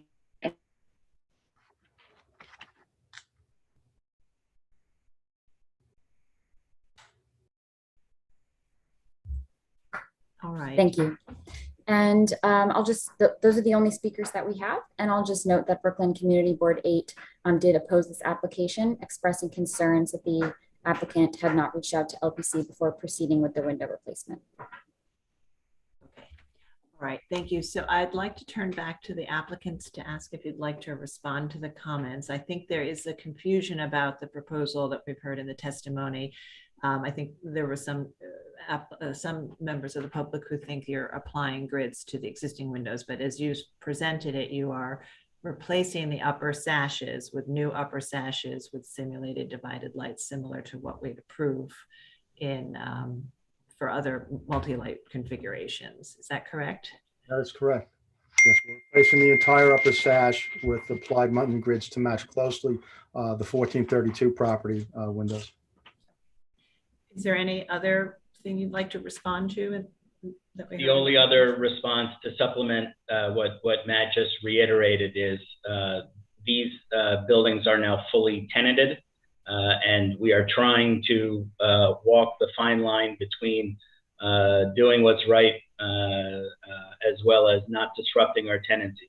So doing a full upper sash replacement can be done with tenants in place, as opposed to far more invasive measures and options. Great, thank you. Commissioners, any final questions? All right, I'm starting to unmute so that we can begin our discussion. All right, and Commissioner Gustafson, would you make a motion to close the hearing? So moved. And Commissioner Chen, would you second that motion? Second. All in favor, say aye. Aye. Aye. Any opposed? Okay, the hearing's closed and we'll begin our discussion. And you know, we do appreciate the careful work that you've been doing at this building to address the sort of history of violations. And the proposal before us today is for the windows, which they're proposing to replace the upper sashes with new sashes with simulated divided lights, similar to what the commission would approve, returning the historic configuration. They are proposing wood brick molds to be installed to return the original profiles. And in terms of the materials, as they noted, the staff is allowed to approve aluminum windows on buildings that have a street front of 41 feet. These buildings are shy by 1 foot. So it's very similar to a building type that the staff would be able to approve aluminum windows for. And I think that sums up the proposal. So we'll begin our discussion. Commissioner Shamir Baron, would you like to start this one? Sure. I think it is unfortunate that they kind of were, while tending to so many violations, somehow they missed the guidelines here. However, I do think that with the modifications that they're proposing, especially the brick molding, I think this could be appropriate.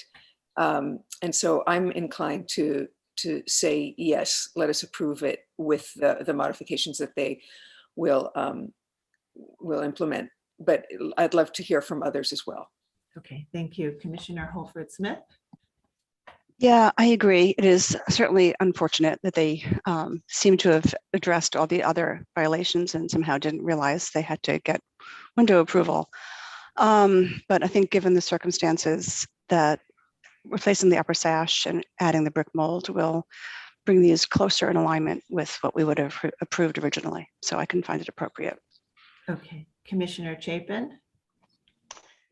I will go along with what has been said by other commissioners. I'm interested to hear if Commissioner Devonshire has any additional recommendations. But I think in general that, well, it's great that they've done the other things, and unfortunate that they did not address these beforehand as they did on the other building. But as long as it's going to have the same appearance and not, look different from the other buildings substantially, I can approve it. Okay, right. And as I said, it will restore the configuration and level of articulation and details to the windows in a way that we've approved for other projects. Okay, Commissioner Goldblum. I agree. I think that, first of all, kudos to the landlord for clearing up what sounds like a real mess and an embarrassment. And that's not easy work. Yeah. It's important work, and it's a good thing they're doing it. Thank you. I think that the windows, what you usually see in these kind of retrofit situations is the mullions sandwiched in between the panes of glass without having an exterior component. I think the fact that these windows do have that exterior component is significant and raises it above the level of the worst to a level that I would believe is acceptable. I think that the addition of brick molds especially is very valuable here. So I would think that in general, this is quite appropriate. Okay, great. Thank you. And again, I think that what they said is that they're doing the integral muntins in the upper sash that have an exterior grid and interior grid and the spacer in between, which is what we routinely approve at staff level. Okay, Commissioner Devonshire. Yeah, I agree. There will be an articulation that separates this from just the clip-on stuff. I think it's appropriate. Thank you. Commissioner Chen. Yeah, I'm in agreement. I think this is very appropriate. Commissioner Bland. I can accept this as appropriate. Commissioner Lutfi. So I missed most of the presentation, but I had looked at it and I happen to agree with my fellow commissioners. Thanks. Commissioner Jefferson. I must commend the Herculean effort to deal with this building. I can approve this. Okay, thank you. And Commissioner Gustafson. Yeah, my head's still spinning from 417 violations. You know, in my religion, that justifies sainthood. I'm okay with this. This is fine. Okay, thank you. All right, so I think we have a consensus to approve. Commissioner Shamir Baran, would you make the motion?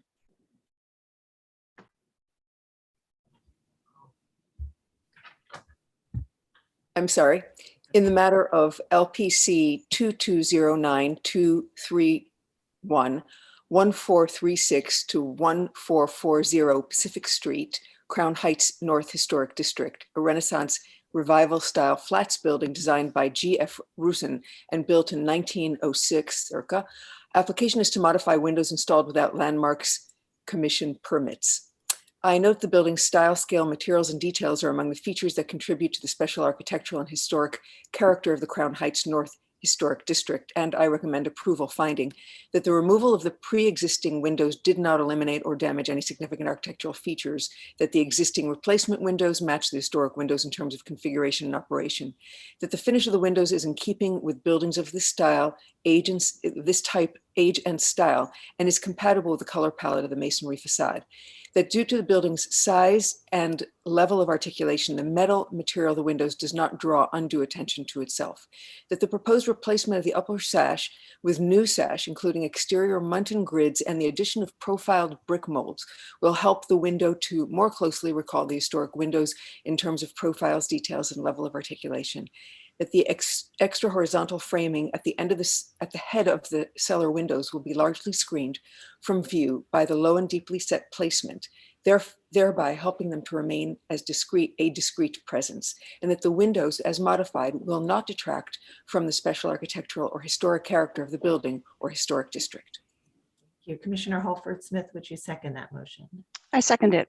Thank you. Mark, will you call the vote? Yes. Chair Carroll. Aye. Commissioner Bland. Aye. Commissioner Shamir Baran. Aye. Commissioner Chapin. Aye. Commissioner Chen. Aye. Commissioner Devonshire. Aye. Commissioner Goldblum. Aye. Commissioner Gustafson. Aye. Commissioner Jefferson. Aye. Commissioner Lutfi.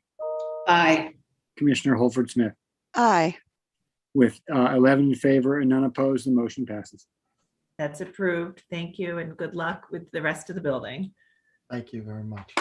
Okay, we'll now move to public hearing item number 4, LPC 22-08416, an application for a certificate of appropriateness in the Borough of the Bronx, Block 2472, Lot 34, 1125 Grand Concourse, the Andrew Friedman House, in the Grand Concourse Historic District. This is an Italian Renaissance style institutional building designed by Joseph H. Friedlander and Harry Allen Jacobs and built in 1922-24 with additions designed by David Levy and built in 1928-31. The application is to install lighting and signage and construct barrier-free access ramps. Okay, commissioners, the applicants have entered the hearing and they now have control of the presentation. The project team may begin. Please state your name for the record. This is Eugen Lee from Marvel. Hi, this is Tim Pryatt from Marvel. We are the architects for this project. So please go ahead. We have one other presenter here today. Misha, are you online?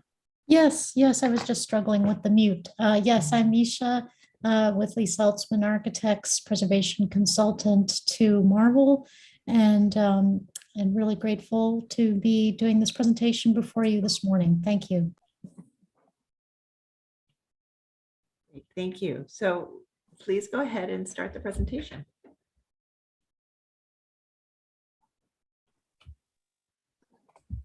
Okay. Let's advance to the next slide, please. Misha, are you starting us off?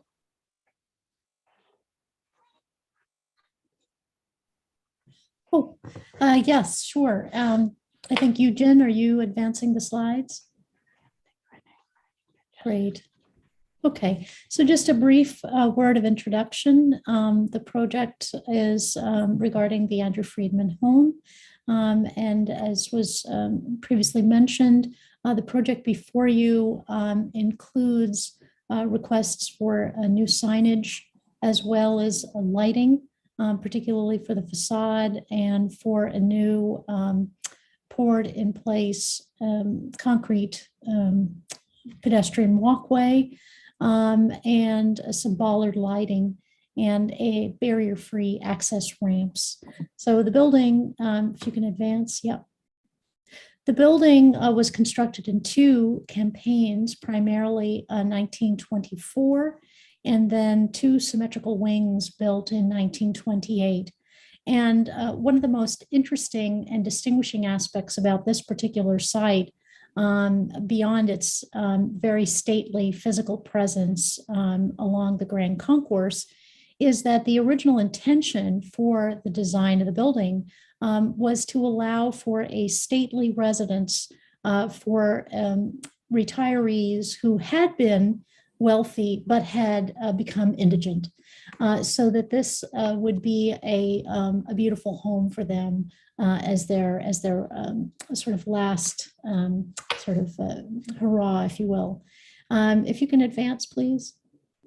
We've done some historic research, gathering historic drawings, if you can continue. And historic photographs, in particular, the architecture and building. Can you go back? I'm sorry. Yeah. The architecture and building periodical from 1924 yielded some very good photographs of the exterior as well as the interior. And if you can keep going, yeah. And so we've also found a number of historic details. Can you keep going? Thank you. And I'll turn over to Tim, who will walk us through the proposed scope today. Thank you. Thank you so much, Misha. And thank you, commissioners, for this opportunity to present this wonderful project to you. We have been working on behalf of our client, the Mid-Bronx Senior Citizen Council, who has owned the building since the 1980s. They are a non-for-profit that does wonderful work in the community in arts and education.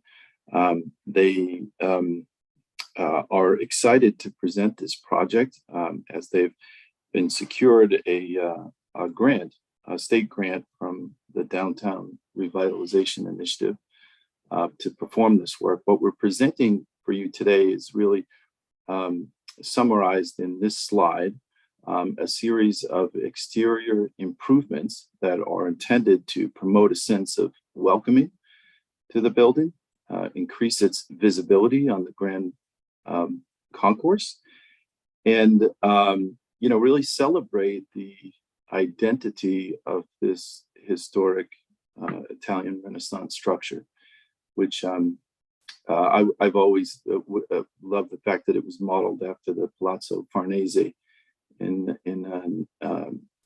it really is a wonderful limestone building. In doing so, the hope from the grant writers and for our clients is that this really helps increase their community impact and also increase their earned income. This organization is very eager to protect and restore the treasure that they are blessed to occupy. And this work is intended as phase one of a series of improvements. So with that, I'm going to walk you through the scope of work here. Number one, along the Grand Concourse, we're proposing some display frames at the sidewalk fence, the wrought iron historic fence. Items number two, there are two locations where we're proposing new 20-foot tall light poles to illuminate the facade of the building. Number three, we have two ADA accessible ramps to increase the inclusion at the building for those with mobility challenges. And number four, there's also a small ramp, just a little metal one at the northern front door. There's sort of two front doors facing the Grand Concourse. And number five is a series of bollard lights along that pathway, both from the terrace and also to a northern entry from the Grand Ballroom, which is there's a egress pathway there labeled A and B. Those are being handled at staff level. Those are intended to permit an increase in occupancy to the Grand Ballroom so they can host different kinds of events in that large space. So I'm going to walk through each of those in detail. On the next slide, you'll see a image, a photograph along the Grand Concourse. I love that they talk about it as a rural villa along a tree-lined boulevard. Today, of course, it's one of the few buildings set back from Concourse, and there are trees obscuring it. So although it's a very long and a gorgeously dignified building, it has a rather subdued presence on the boulevard. You'll see in the next photos some slides, some images here that show the historic wrought iron fence, which has some varied conditions as it moves around the site, but is in relatively good shape. It's a square picket with horizontal rails. You'll see on the next slide, the first renderings that we have showing you these display frames. Sometimes I call them vitrines. These are, intended to host a changing series of graphics produced within the Andrew Friedman home, which serves as a residency for a number of artists. They produce really all kinds of beautiful things in here and have capacity for really high quality prints. So this is a changing display for the events, to promote the events and artwork that is being produced within the Andrew Friedman home. They are a black frame of metal with an interior light and a clear cover, so to protect the print, and really intended to read as like a museum vitrine, if you will, a high quality display. They are situated, if you advance to the next slide, please, Eugen.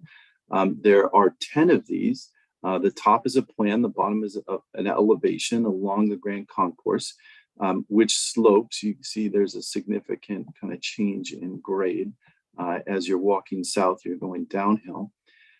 There's 5 of these on the on the north side and 5 on the south side. And then there's a clearing in the middle so that at the central axis of the building, there's unobstructed views. They are, however, as you'll see on the next slide, not very large. I mean, these are 3 feet by 4 feet, so a relatively modest size. They are always situated in the middle of a panel, as you can see on the elevation of an existing fence panel. I think the overall effect on the streetscape is going to be rather subtle in a way, because you're not obscuring the view.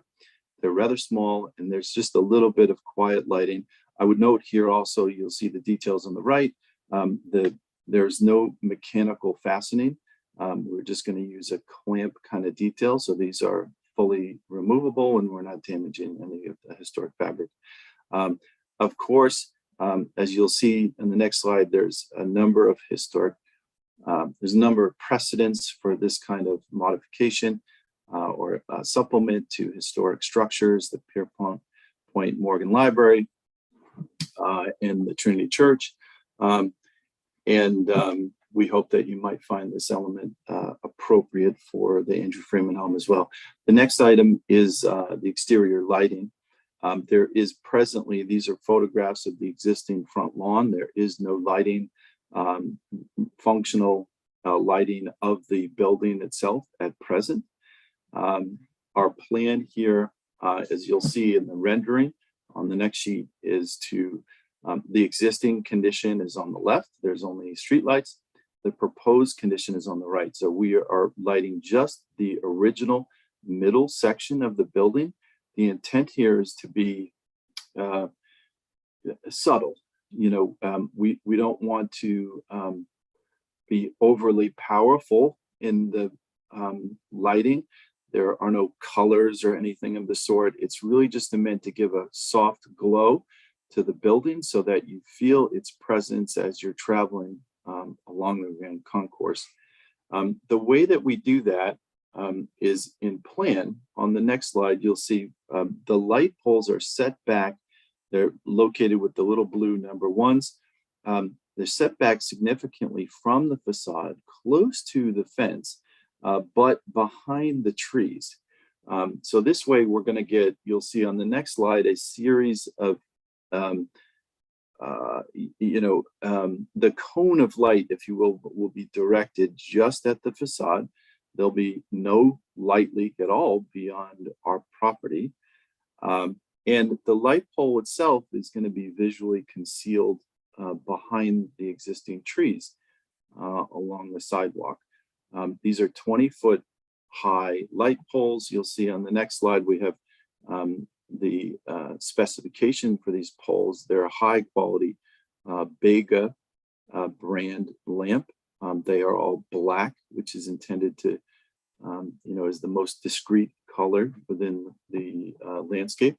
And also, something that has commonly been done, as you'll see in the next slide, at Trinity Church and the New York Public Library. We love the idea of celebrating the architecture by illuminating it at nighttime, and hope that you will agree with that. The next proposal is for a new walkway and bollard light fixtures, which you'll see in plan on the next slide. This is again at the northeast corner of the site. So this is just a zoom in on the plans that you've already seen thus far. So the main northeast gate, there is an existing pathway there that's not filled in gray. The new pathway is in gray. We have been meeting with the LPC staff to review that item. But what we are asking the commissioners for approval today is for the light poles, or bollards, I should say. These are, I think they're approximately 42 inches high. They are only down lights, so they put a little bit of light on itself and on the ground, which is required by code for safety, as this is an egress pathway to bring people from the building to the sidewalk. In the event of emergency, it has to be well illuminated. We happen to think that they also will increase the quality of the space and have a elegant and kind of institution, museum institutional feel to them. So they're regularly spaced along these two walkways. And that's the bollard lights. Moving forward, This same pathway, it serves the terrace, which you'll see, at the top of the stairs. Number 3 is on the high terrace there. That we have 3 ramps. Number 1 is from the sidewalk, just a small ramp. It's maybe 1.5 feet to get you down to the walkway. Number 2 is the larger ramp. That is an elevation change closer to 4 feet, I believe, that brings you up to the terrace. And number 3 is a very small ramp, I think on the order of 1.25 inches, 1.5 inches, just to get you into the front door. All of these are designed to be consistent with the ADA accessible guidelines. You'll see ramp number 1 on the following slide, some existing photographs showing the bluestone stairs. So the one on the left is looking from the interior of the site back towards the street. And you see there's 4 risers there that we need to welcome those in wheelchairs to get them to the walkway level. They're in, some state of deterioration. We intend to strip the paint. There's been paint applied over the years. And you'll see on the next slide, just a little bit more context. This is backing up, looking from the street. You see the gateway on the left side of the image. There is a subway exit at the corner. This is now at the corner of Grand Concourse and McClellan Street. And one more context shot, and then we'll come back to the details of the ramp. This is moving now towards that corner, so you can see a little bit more of the context that McClellan Street drops significantly in grade. By the time you get to Walton Ave in the rear of the building, you're down a full story.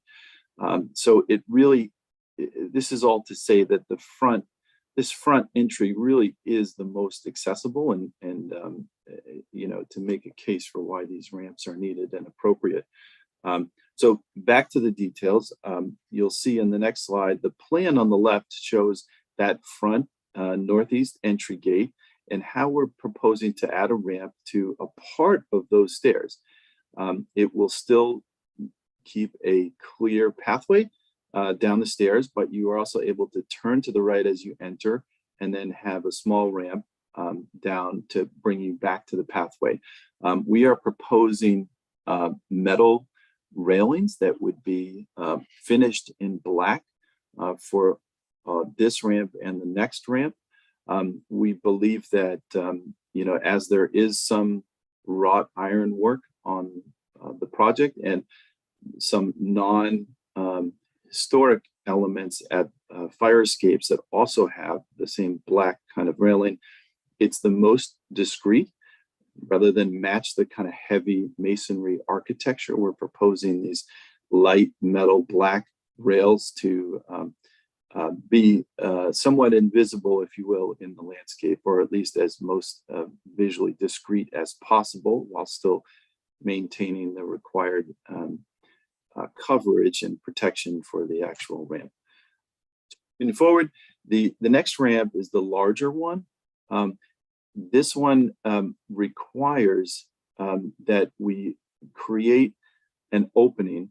We had considered other locations, namely the front stair, which there's a big front grand stair you saw in some previous images. We had considered using that opening in the historic limestone balustrade, but ultimately decided that adding a ramp at the very front of the building would be visually disruptive to the historic architecture, and felt that having the ramp connect at the end of the terrace, so it's really set back from the front landscape in the most discreet location, behind some significant trees, is the best place for this ramp. But it does necessitate a removal of the balustrade in the red box indicated. So just wanted to point that out. In the next slide, you'll see existing conditions on the left, and then a proposal for this ramp on the right. This will be planted with some dense evergreen shrubs at the front. in order to help make it more discreet. And then the pathway you don't see in this rendering, but just to the right is the pathway that connects to the bottom of this ramp. In the next slide, you'll see that in drawing form, in plan section and elevation, how we're creating a new opening at the balustrade. It's a double switchback ramp with a 1 to 12 slope, and the similar kind of construction. In terms of the railing, we would have concrete footings in order to support this steel framed ramp at a regular interval as shown. And then in the next slide, you see a little more detail in terms of the actual railing, the guardrail and the handrail, and the connection point to the existing terrace, how we'll transition from our graded metal deck to the existing trellis, which is a terrace, which is has a concrete border before transitioning to the quarry stone kind of finish that is to remain. Which you'll see in the next slide. There's a photograph. So here you'll see that quarry stone, terracotta colored quarry stone, I call it, at the terrace, and then there's a concrete border that goes all the way around it. You can just see the threshold to this existing doorway is raised about 1.5 inches. So that is not ADA accessible. So we're proposing in the next slide a steel, basically a metal bridge plate. That would, that would be something that could be placed and be removable. But that would serve to access this entry door, which we are also doing some restoration work around, which is being handled at a staff level, both at the stonework, at the wrought iron gates, and at the historic light fixtures. So we're making some wonderful improvements, all true to the historic design. We've been very careful to specify, preferred ironmongers for historic restoration and fabrication, and the same for the stonework. We intend to complete this construction work to the highest standards of preservation and restoration, and have a lot of experience along with our partner, Misha at Lee Saltzman, in order to do so. So we have a high degree of confidence that we can execute this in a way that is fully consistent with LPC standards, and hope that you might agree. There are, of course, precedents. The last slide for ramps as well. This one is different. Forgive me, just because it's sort of within a heavy masonry wall, and we're doing something that is looking to contrast as something that is removable and modern, and clearly not a part of the historic architecture. But as you of course well know, like, accessibility is a city initiatives, and for us in all of our work, of course. So we hope that you might find the ramps appropriate. And with that, I will, that concludes our presentation, and I will turn it back to the commissioners. Okay, thank you. Thank you very much. Commissioners, do we have any questions for the applicants? Yes, Commissioner Devonshire, please go ahead. While you may be celebrating the front of the building with by flooding it with light, has anyone thought about the inhabitants of the building and how that's going to affect them? Just curious. Yes, of course. Largely in the evenings, the building is unoccupied. Most of the artists on the upper floors are doing their work during the day in the sunlight. The windows can have roller shades. Some of the studios will have roller shades. And I think the lighting is also the precise level can be controlled, so we can dim the lights if it's found to be too bright. Okay, thanks. Yep. Okay, other questions? Yes, Commissioner Jefferson, please go ahead. Yeah, just one. In your signage, your lighting for the signage, did I see a conduit coming up from the ground, or did I miss it? For the lighting? Yes, there would need to be a conduit. We're going to trench behind the fence and then feed the conduit up from the ground level. That's correct, sir. So you're going to have a post coming up, some kind of conduit coming up in a post. Yes, not a post per se, but there will be conduit that will be secured without mechanical fastener to the fence. There'd be another element there that's missing, right? That we don't see. That's all. So there has to be a conduit or a post or some additional form to bring the power up. So we're just missing something at that time. Okay, thank you very much. Other questions? All right, why don't we move to public testimony? If you're in the meeting and would like to speak on this item, please raise your virtual hand so we can identify you, and I will turn it over to Sonia Gior to take us through the testimony. Great, thank you. So we have one speaker signed up, Christina Conroy from the Victorian Society. So Christina, I'll be promoting you to panelist. And you should be able to unmute your line. If you can please state your name for the record, you'll have 3 minutes to speak. Okay. Good morning, commissioners. I'm Christina Conroy for the Victorian Society, New York.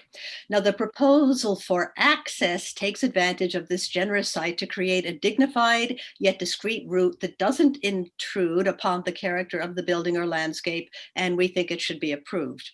We recommend, however, that the new concrete landing and short ramp at the Grand Concourse sidewalk be pigmented to harmonize with the adjacent bluestone landing and steps.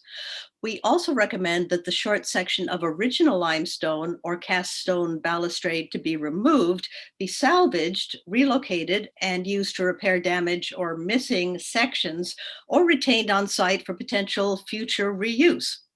Now, regarding the lighted signs on the fence, the Victorian Society objects to this proposal. Perimeter fences of this type have both practical and urbanistic functions. They provide a physical separation between public and semi-public or private spaces while maintaining transparency and a sense of visual connection between the public and private realms. The mounting of signs on these fences contradicts that purpose by shifting the focus to the fence and the signs mounted upon it and away from the designated building and site. This is demonstrated by looking at slide 17. I mean, do your eyes focus on the landmark building beyond and its spacious planted site and terrace? Well, no, they focus on the fence and sign boxes. This is architecturally and urbanistically wrong.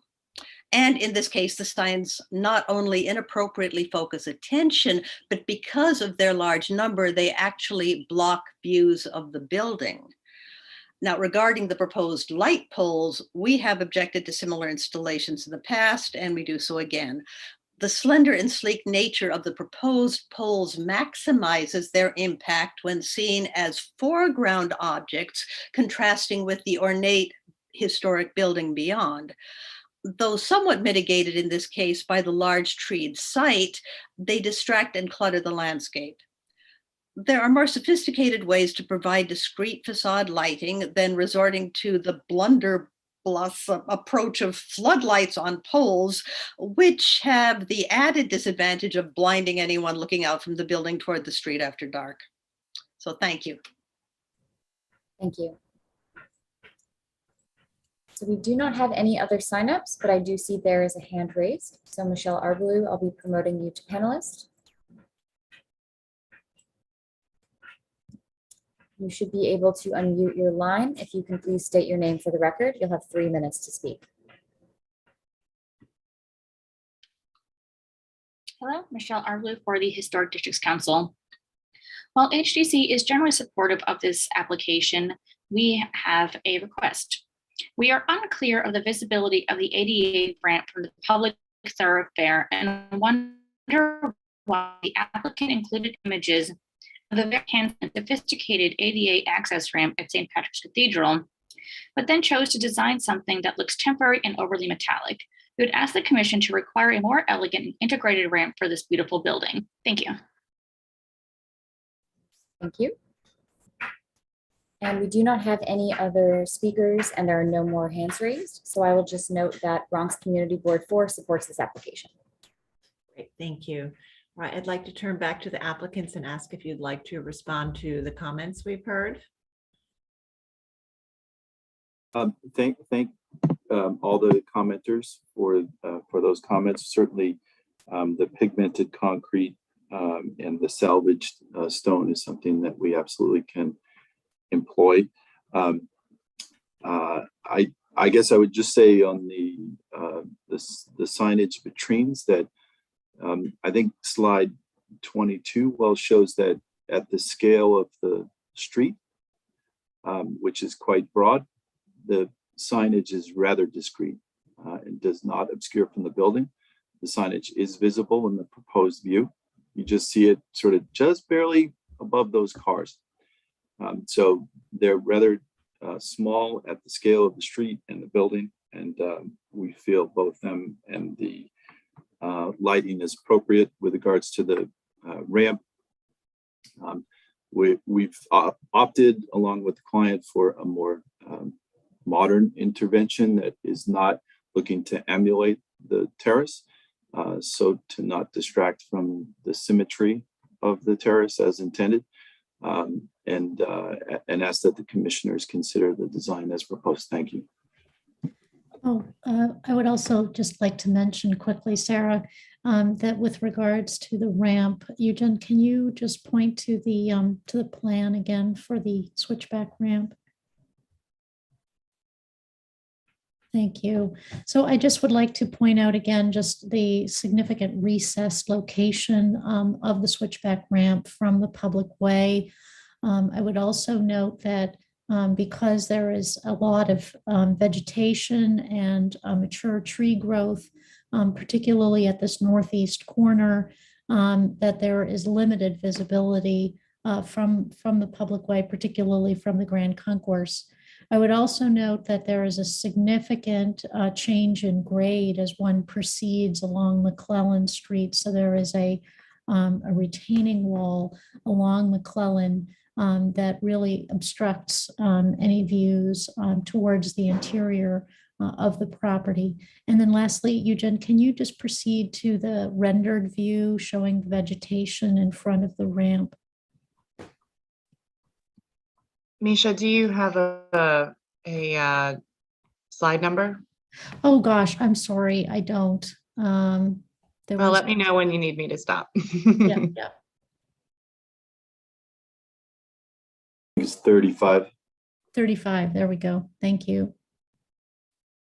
Yeah, so just to show that the intention here is to really have a very light, very simply designed ramp that tries not to conceal any of the masonry facade behind as much as possible, that the concrete footings for the ramp would be obscured by new plantings. This is just to give a suggestion of plantings, but the intention is to have plantings in front of those footings.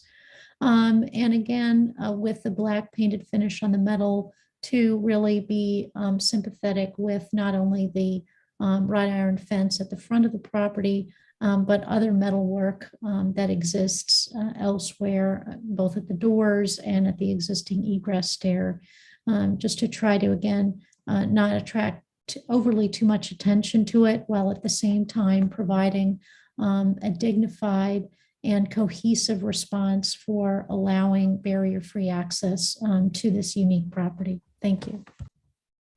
Thank you. Commissioners, do we have any final questions? All right, I don't see any questions, so I'm sending you all request unmute so that we can close the hearing and begin our discussion. Commissioner Chen, would you make a motion to close the hearing? So moved. Thank you. And Commissioner Lutfi, would you second that motion? Second. All in favor, say aye. Aye. Aye. Any opposed? All right, the hearing is closed and we'll begin our discussion now. So there are some sort of 4 components. There are 2 proposed ramps. One involves removing a limited portion of the balustrade, which the applicants have said they would consider salvaging and storing after listening to testimony. There are the bollard lights. There are the light poles, which are the tall individual poles, which are actually similar to the light poles we approved at the main branch of the New York Public Library in that plaza. And then there are the signs along the fence.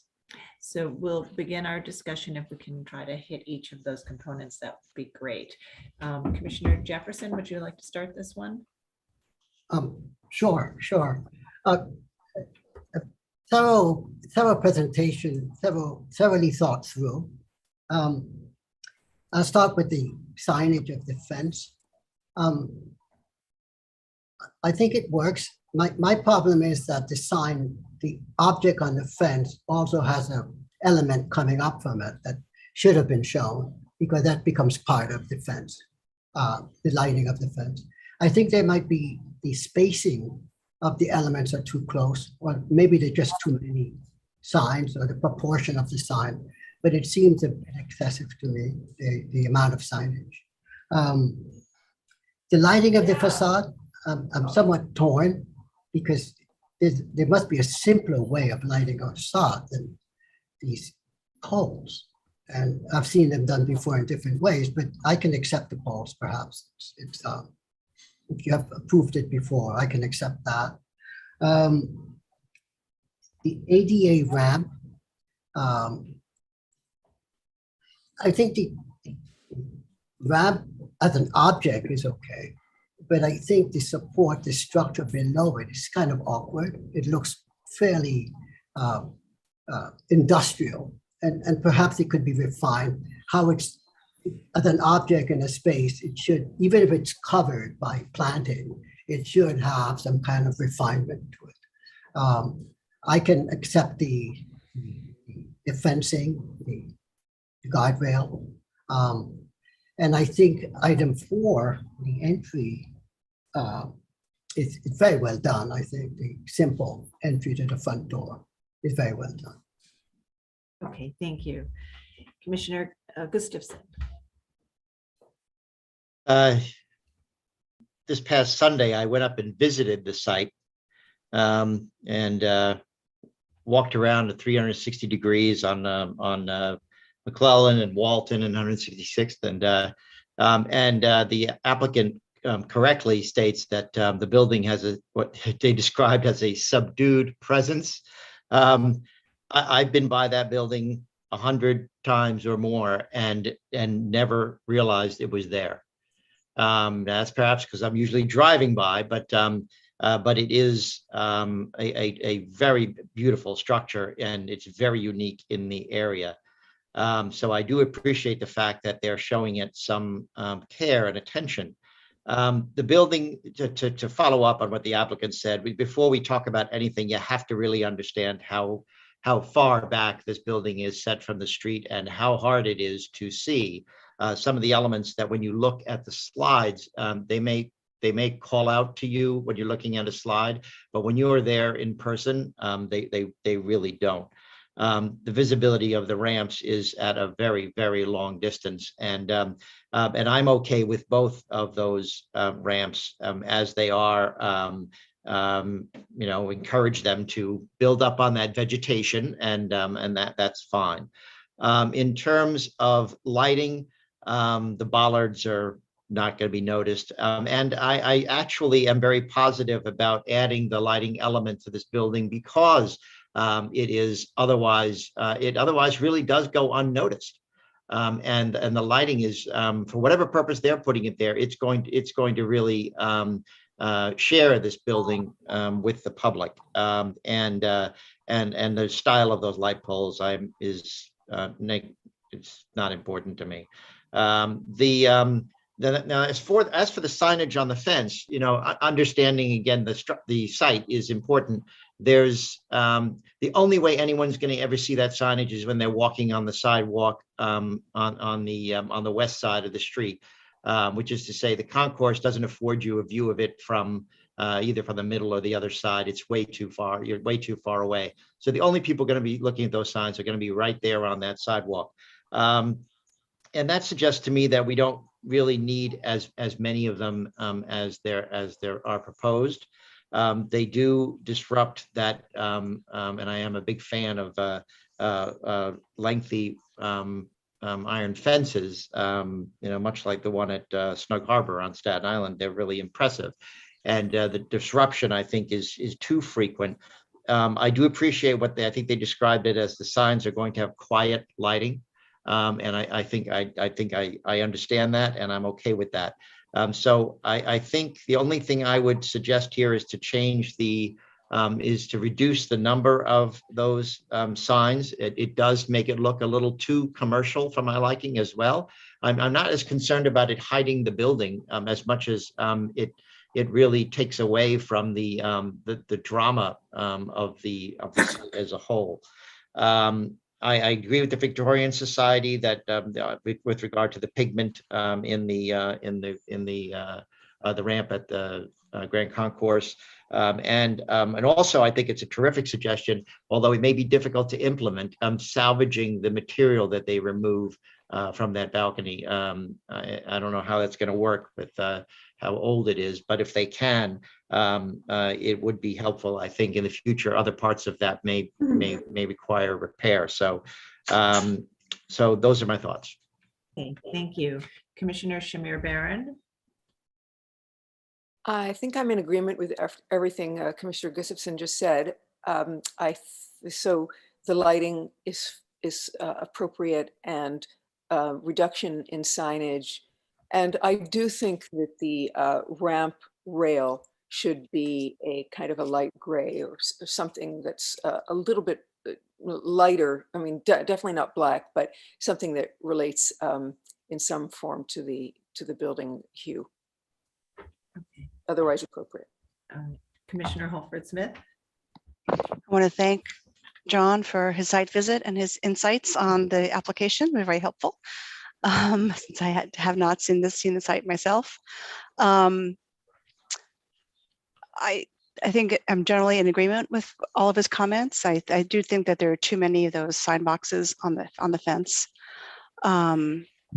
I am a little concerned about the light poles. I know that there are trees there, but I wonder if there's another way to light the building, perhaps from the parapet, from the top, lighting down. If they could look at that, if other commissioners agree with that. And I agree with the change in the color of the guardrail at the ramp to a gray rather than the black, which seems to very stand out very, very starkly against the building. And I would like if they could do something to improve the sonotube posts of that ramp. They could do something that was not quite so stark there as well. But I understand that the plantings will hide it, but if there's another solution that would be more appropriate. Okay, thank you. Commissioner Chapin. Yeah, I agree with Commissioner Gustafson's remarks and also with Commissioner Holford Smith's. I think that, the polls aren't terrible, but it seems to me that there might be a better way to achieve a soft wash of the building, which is what they want to do, which I think is excellent as far as that goes. I'm much in favor of certainly that. And I think and the accessibility changes, the doorway, et cetera, are all fine. I mean, with the additions that have been suggested by Adi and Anne. Also, however, I do think the biggest issue really is that there are these lighted signs. There are too many of them. I think they could be spaced out more. I think probably 6 would be adequate for the purpose of information and calling attention to things, but definitely they need to be reduced. So that's my comment. Okay, thank you. Commissioner Goldblum. Okay, thanks. This is an amazing building and it is very easy to miss. I too have gone up and down the concourse many times and not seen it or only looked for it when I made a conscious effort to do so. So I think that I can understand the applicant's desire to improve visibility and add the signage. And I'm kind of almost okay with it as is. I certainly hear that others feel that we should reduce the number of signs, and I think it can be reduced, but you got to watch out because this is a place where people don't really expect there to be an open public institution for them to attend. It is, and since the building is rather hard to see from the street, they do need something to improve visibility. So I think that while 12 may be too many, they should really maybe work with staff to look at it and just make sure that the rhythm is right and that you can still see the building through it. In terms of the poles, I think the decision to put the poles in is an appropriate one. It might have been possible to uplight the building from ground-based stanchions that would have flooded up, but that would have had environmental issues. I mean, there's the dark sky problem with that. So I'm not opposed to them. I think that they're forward enough away from the building that you really see the building and kind of conceive of the building distinct from them. But if there is a better way to do it that they can come up with staff, and that's fine.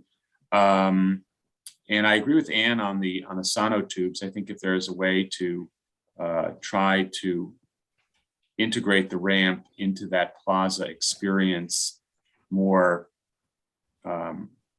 rootedly, more consciously. I think the idea of just hiding it with the bushes, yes, they will be hidden with the bushes, but for people who do visit the building, you want that ramp to either be something that's, compatible with the building in its style or contrasting and clean of the building. And I think that can be done. And I do think that the idea of salvaging the balusters is a good one and will come in handy. Okay, thank you. Commissioner Devonshire. Yeah, I think first and foremost, the balusters have to be salvaged. I agree with John. The building is far enough back from the streetscape that issues with the ramps, I think they'll be disguised enough by plantings. I do agree with my colleagues about an excessive number of signs. I think there are probably twice as many as they need. The lighting is okay. I would have preferred to see it washing down from the cornice or the parapet, but that's not a deal breaker for me. It's a preference, but I think what they're proposing is probably appropriate. Okay, thank you. Commissioner Chen. Yeah, very interesting and thoughtful comments by everyone, especially the commissioners. And I commend the applicant. This is a beautiful, understated building, and it's time to bring some attention to it. And I congratulate them on winning the state's downtown revitalization grant to, for example, make improvements as well as lighting, and also more importantly, the ADA accessibility. I'm in general agreement with most of the comments, and I think the devil is in the details. I think number one, I had to thank Commissioner Gustafson for making the site visit and bringing the attention to us about the vastness of the site. And I do agree with Commissioner Goldblum about the lighting. I do know that we do want some attention to the building, and I know that the chair mentioned that these are the lighting that we have used at the New York Public Library. The question is there an alternate method? But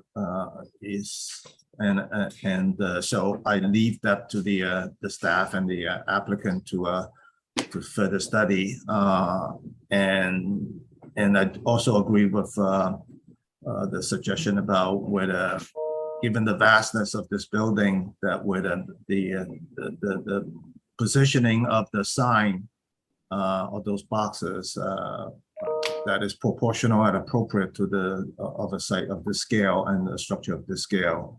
So again, that I leave up to the team. But overall, I think the underside, I agree with Anne and the suggestion about the handrail lighting color, the painted color, and then the underside. I think as much as vegetation can be put there, what else can be done to improve it? Okay, thank you. Commissioner Bland? I'm in awe of this building, which I never knew existed. And I just Googled its history. I urge you all to do so. You won't believe it. It's unreal. It's almost unreal. But anyway, it is today what it is. I think this was a very sensitive series of small interventions for the most part that bring it up to speed, I guess you'd say. My only, I want to just opine on the lighting of the building. I agree that it should be lit. I think it's a good idea. And if my understanding of how to light this building is right, this is the only way to light it, really, that will make a soft glow of it. And it's been used in other places, as has been noted, so I support that. My only problem, like others, is the proliferation of these signs on the fence. I think they're and not because you can't see the building, but it just commercializes it too much for me, as John Gustafson has said.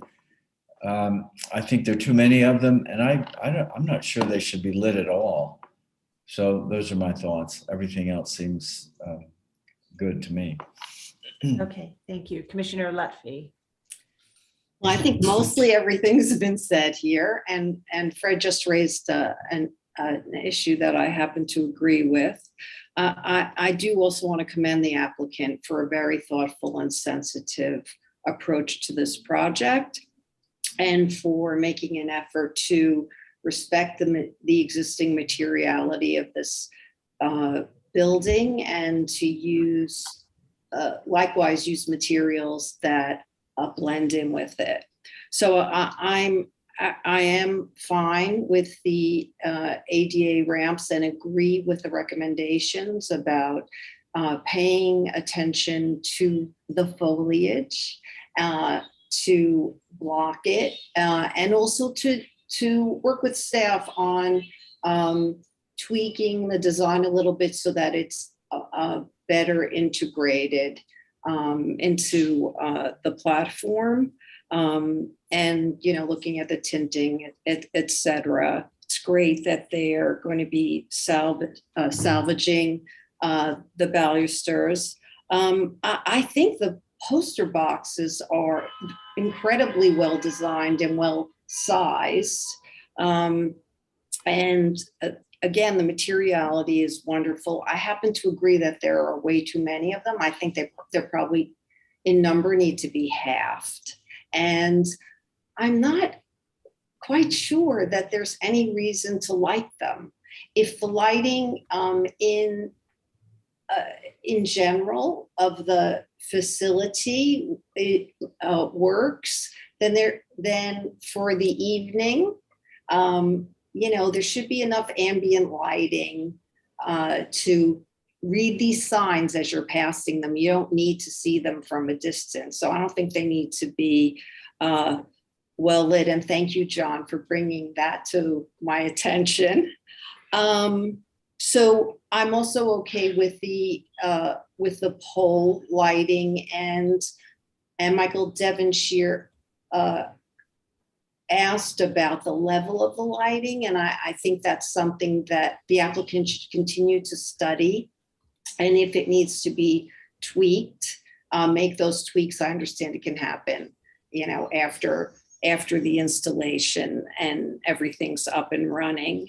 And the bollards are very elegant and understated, and I think that they work quite well. Okay, thank you. All right, so I think we actually I think we have a number of comments in common here, and I think that we can make a motion with them requiring the applicant to continue to work with the staff on sort of 4 areas: the signs, salvaging the balustrade, working on the design and materials of the ramp, particularly the structure to better integrate it, and the railing, and exploring. I think we do have support for the light poles, but we can ask them to also explore other solutions, because I think some commissioners had expressed concern about that, and while others supported it. So why don't I go ahead and try to make a motion here, and we'll do the vote and see where we are. Okay. In the matter of docket number 22-08416, 1125 Grand Concourse, the Andrew Friedman Home in the Grand Concourse, individual landmark, also in the Grand Concourse Historic District, an Italian Renaissance style institutional building designed by Joseph H. Friedlander and Harry Allen Jacobs and built in 1922 to 24, with additions designed by David Levy and built in 1928 to 31. This is an application to install lighting and signage and construct barrier-free access ramps. And I note that the building style, scale, materials, and details are among the features that contribute to the special architectural and historic character of the Grand Concourse Historic District. I recommend approval with modifications, finding that the proposed ramps will provide barrier-free access to the grounds and institution from a primary access point along the Grand Concourse, that the ramp at the terrace will be significantly set back from the Grand Concourse and obscured by a retaining wall from McClellan Street, thereby remaining a discrete presence at the site, that only a limited portion of the balustrade will be removed to accommodate the proposed ramp at the terrace, that the proposed materials of the ramp with some modifications will be in keeping with the materials of the existing walkways and metalwork at the site, that the presence of a limited number of poster boxes at the modern fence will be in keeping with signage found at institutional buildings, and the installation will not damage any significant architectural features, that the tall, slender light posts with tapered profile and dark finish featuring 3 lamps will each will not call undue attention to themselves within this large site, that the bollard lighting is required by building code and will be limited to the least number of fixtures necessary to provide adequate illumination for the safe egress, that the bollards will be small in size, simple in design, and in keeping with finishes of existing light fixtures and utilitarian elements at the building, and that the work will support the adaptive reuse of the building, which will aid in its long-term preservation.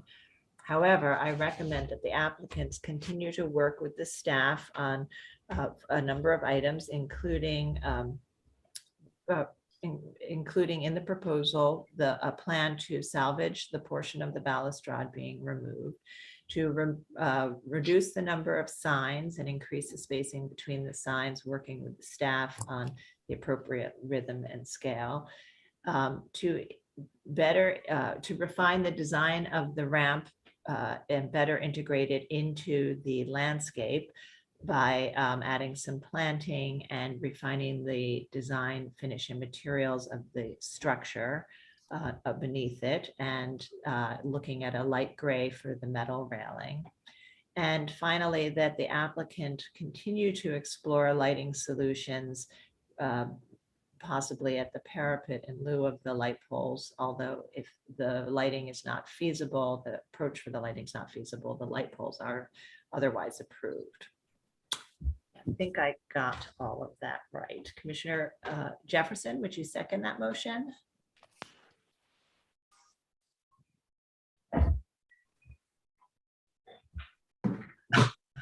I so second, sorry. Thank you. Okay. Mark, will you call the vote? Chair Carroll. Aye. Commissioner Bland. Aye. Commissioner Shamir Barron. Shion? Commissioner Shamir Barron?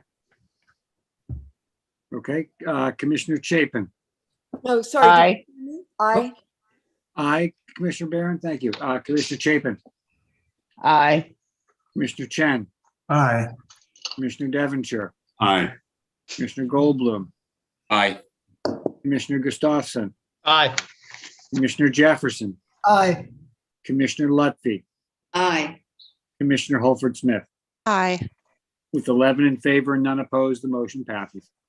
All right, that's approved. Please continue to work closely with the staff on these details. Thank you. Thank you so much. Thank you. Okay, so we are a little behind schedule. I think we are about 15 minutes behind schedule. We're going to conclude the morning session now and take a half-hour break for lunch. We'll return at 1 o'clock. So we'll ask all members of the public to voluntarily exit the meeting so that you can easily rejoin at 1 o'clock if you wish to. And